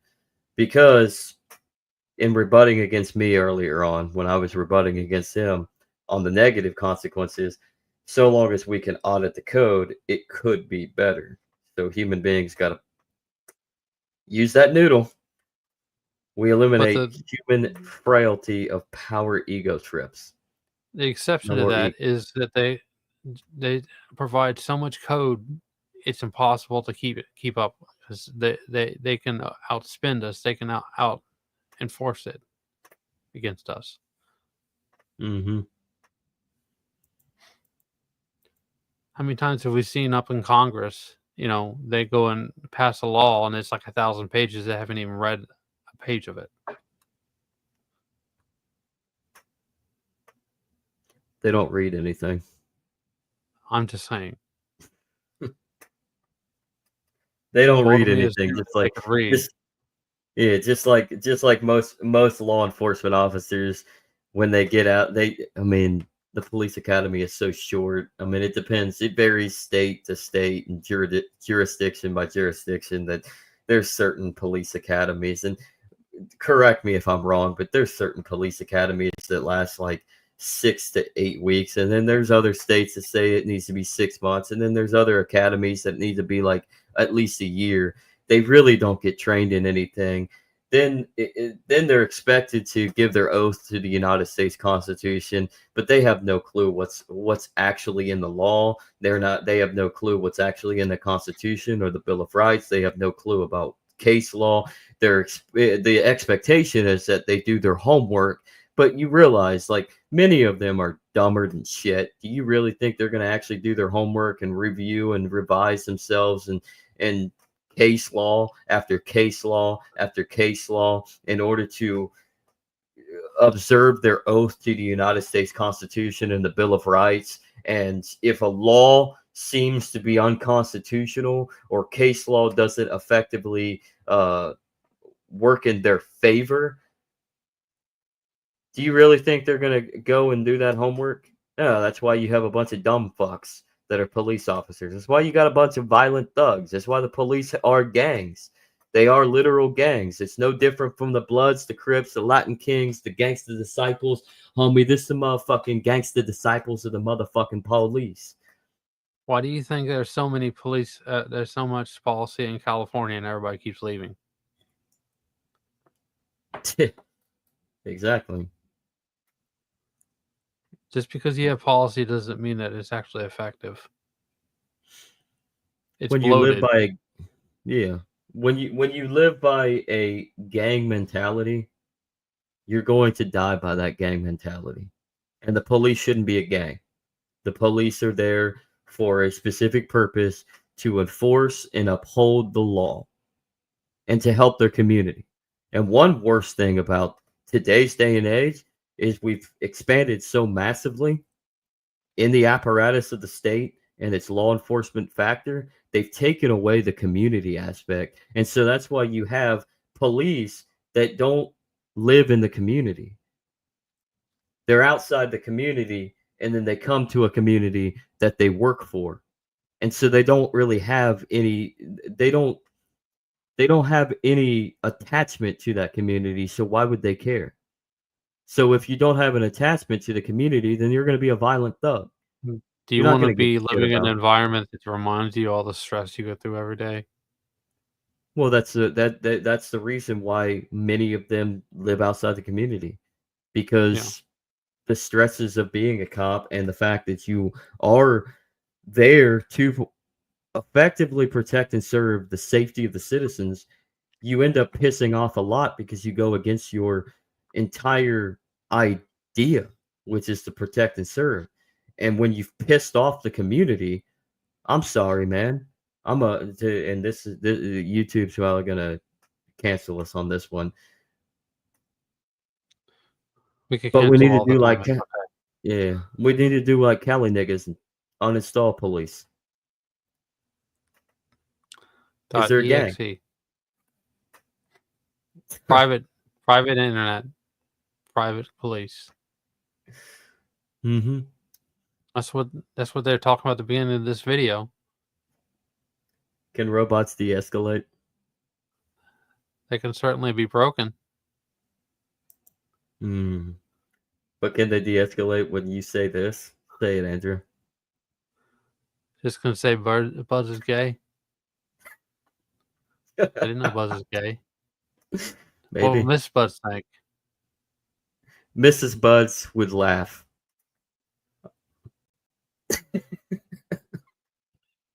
Because we know it's not true, but it's hilarious. Love Sean to death. So people will audit the code and have AI audit the code, just like crypto projects and are audited and posted results for everyone to see. Checks and balances. Checks and balances. I mean, it's possible. Consumer reports, audit reports, etc., etc. We live in a world of audits. We want to make sure that we have all of our ducks in a row for tax purposes, etc., etc., right? Audit to audit. It's a good YouTube channel.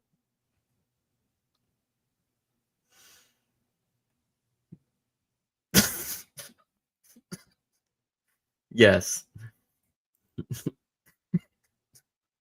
So, audit the audit. Audit the audit. Should we get back in? We're coming up to 1:48. We have plenty left on here. Do we continue on? Let's try to go for 8 minutes and put it at 50 minutes in the video. Do we give these people back their Saturday instead of listening to retards like us? We've got to balance the length of the video for next week. So we'll be back here with this next week. So give it 8 minutes. Actually, we'll be back with this on Monday on Legacy News. I think this is a Legacy News chapter. That's what I think. I think we'll, instead of waiting a week, we'll give you part 2 on Monday at 5 p.m. Eastern. Gay Central.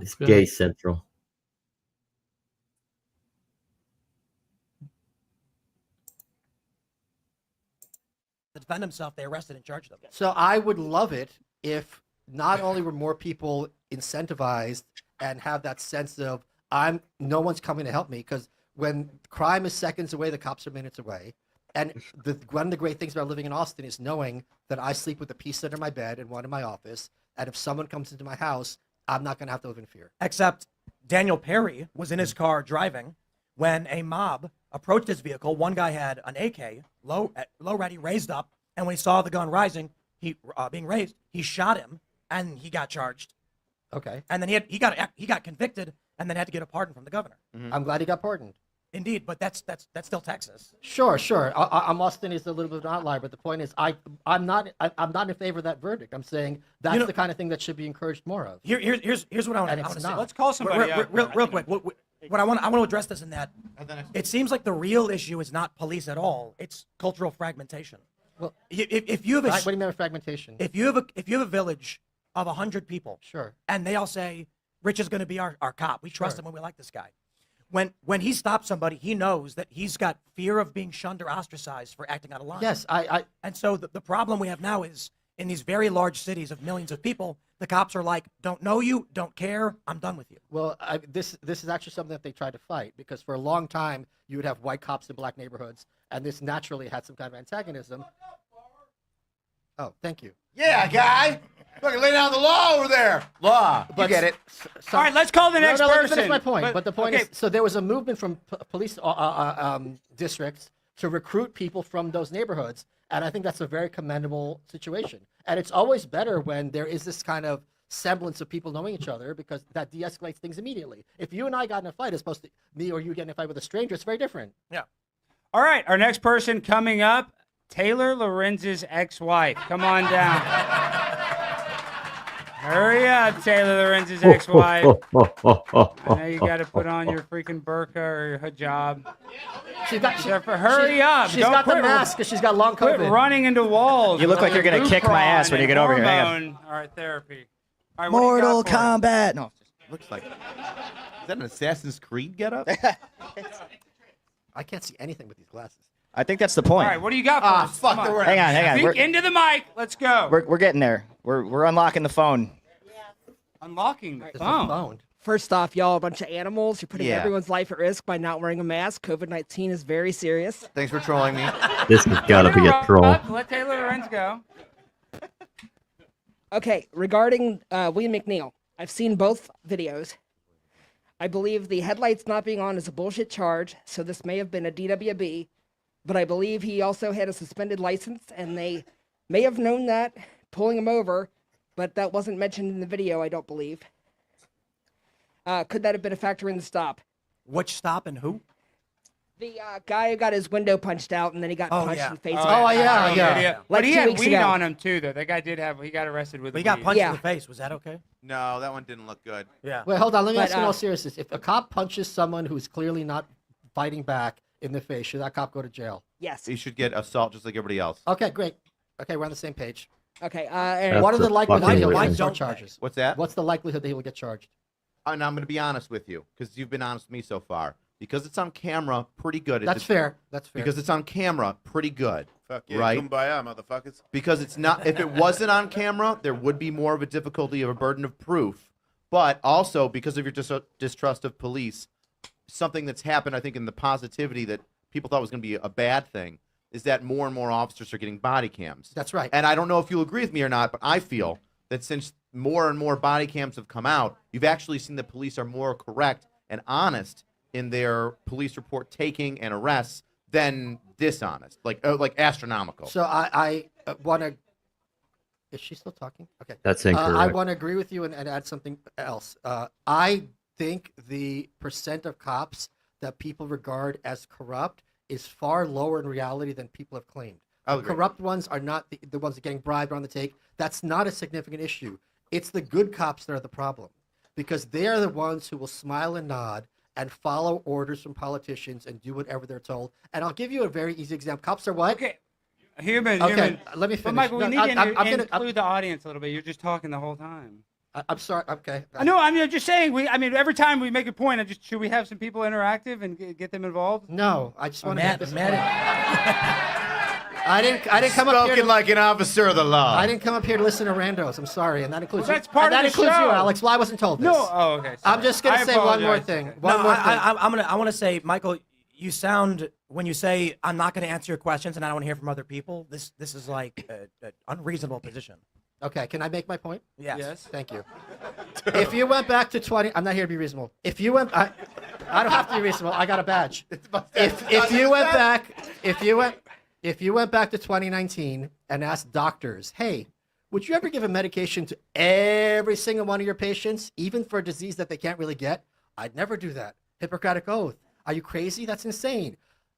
Then COVID happened, and there were some who didn't, but they all bent the knee because doctors and like cops are human beings. So they will always bend the knee to those in power if it means their job. All right, I'm starting to hate human beings. Yeah, I know. I don't blame you. Cops are and human you're the one who wants me to beings. talk Hey to them. guys, All right, hey guys, next real up- quick. I did have a part 2 to that. Oh, God, I didn't help us. really get it all Oh, out. God, I didn't even know you're I mean, still it's- here, it's just- Taylor Lorenzo. You scared me. I'm scared to It's death. just like when I call in, I don't shut up. All right.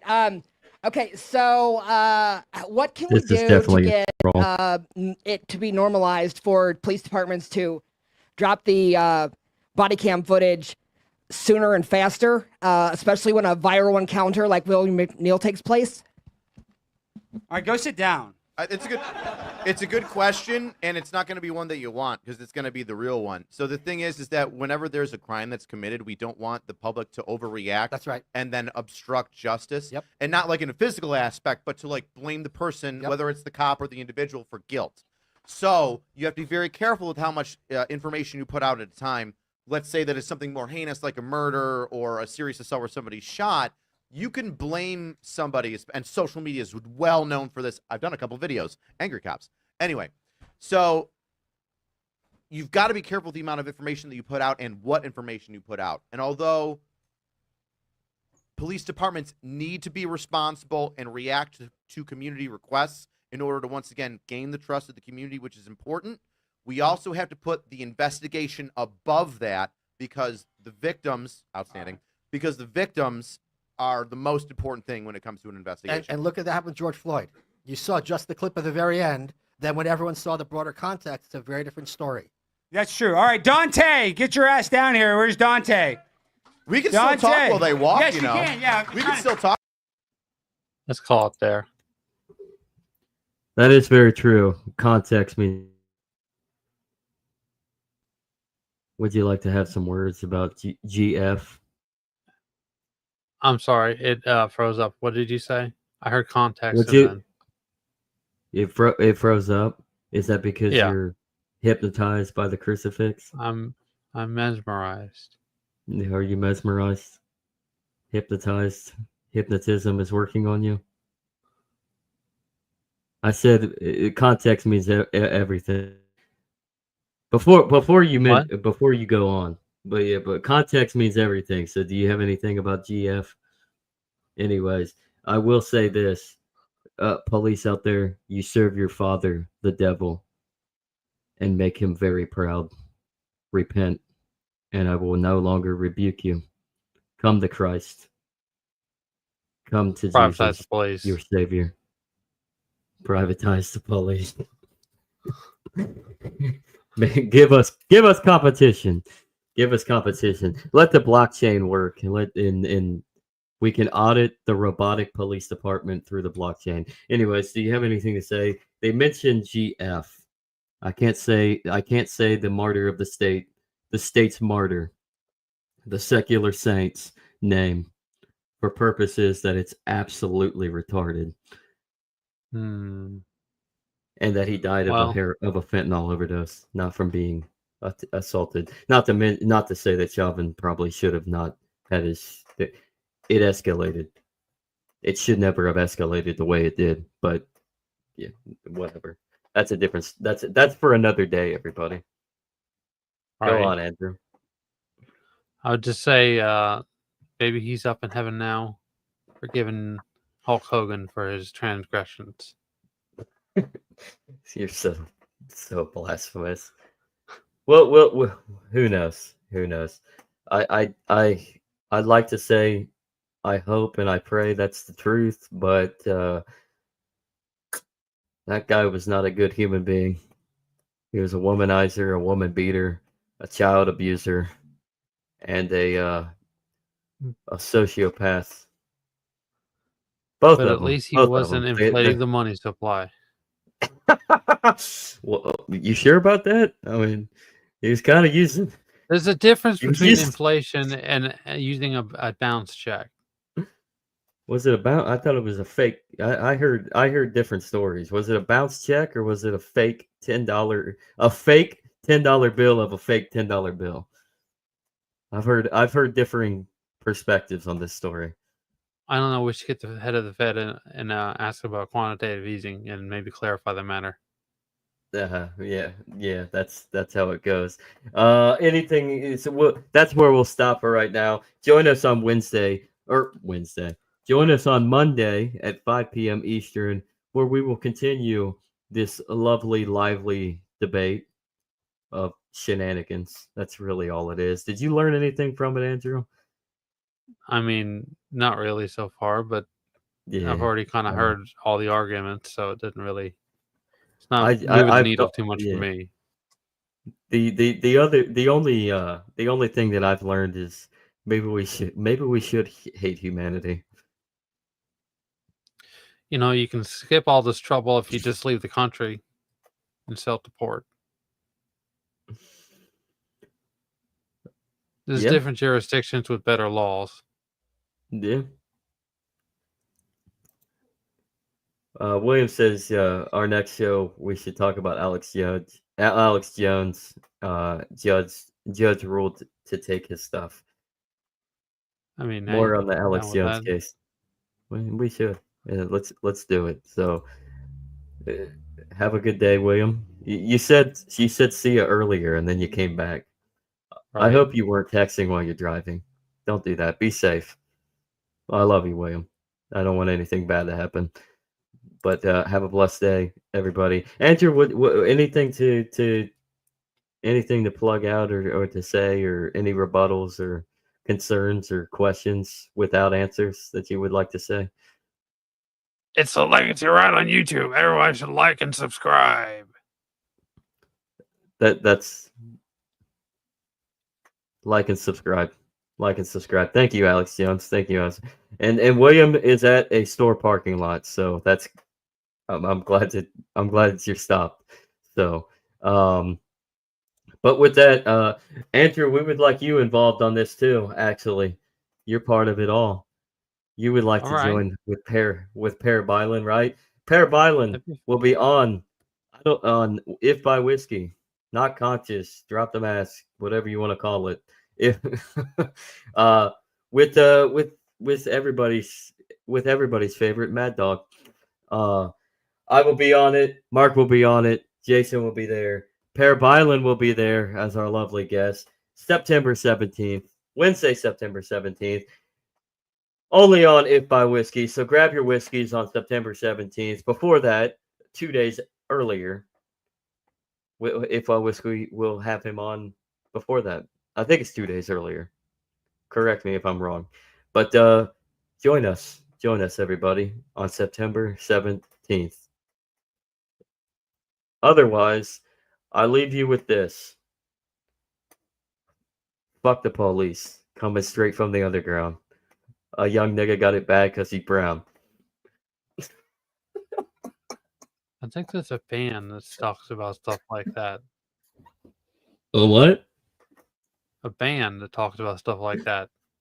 I don't know. I think they call it. It's the Dead Kennedys. It's the Dead Kennedys. That's exactly what it is. It's the Dead Kennedys. DMSO. And they were all a bunch of white guys, so them saying the N-word on this song was a little weird. He also called himself a young nigga got it bad because I'm brown, but they're all white, aren't they? Is there a colored fella on the Dead Kennedys? No, but they have a song about when they're in Oregon. That's a good song too. That is a great song. That's a great band, actually. That is a great band. So, anything else to leave your adoring fans, Andrew?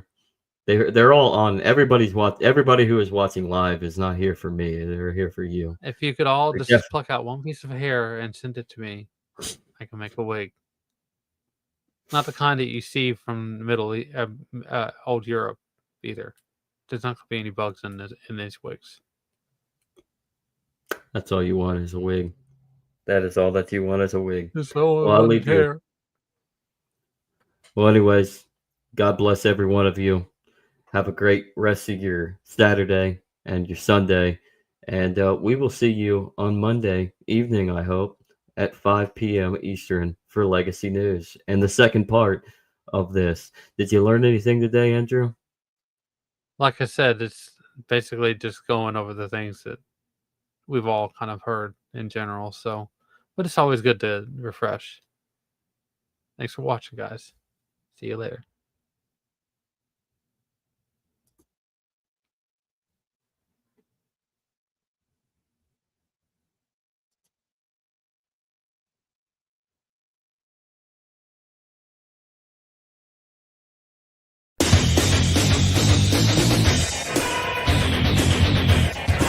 Good evening, ladies and gentlemen. I'm Den.social. I'd like to welcome you to WCW Nitro.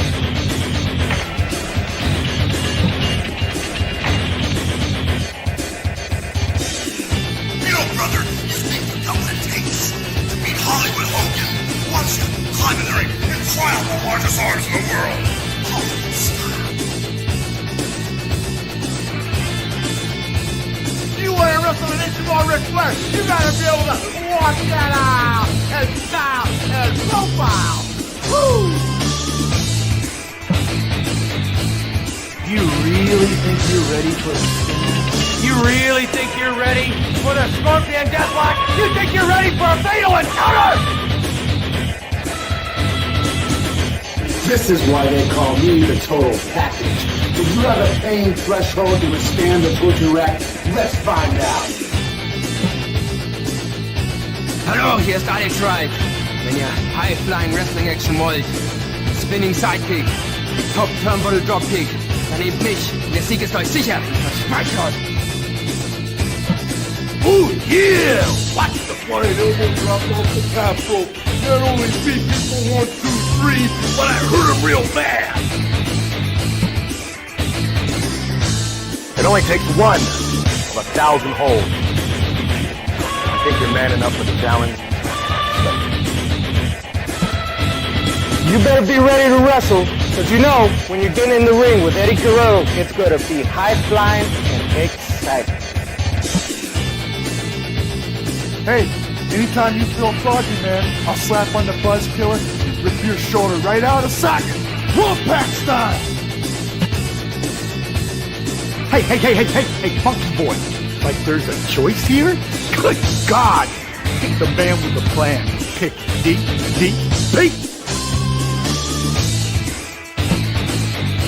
Hey, all you suckers out there, you wanna play the game? You wanna play with the big boy? Put your feet on the button, cause when you go down 110th Street, it's gonna be on like neck bone, sucker.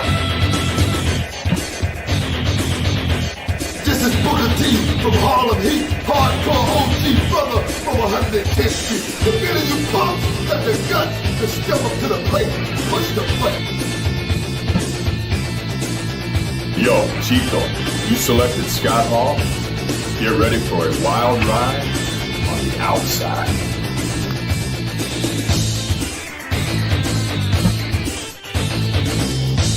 Hey there!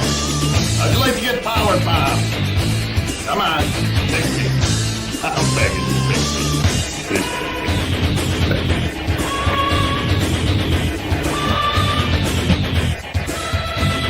You think you got the courage to step in the ring? I think you're gonna wind up with a snap neck from the choke slam.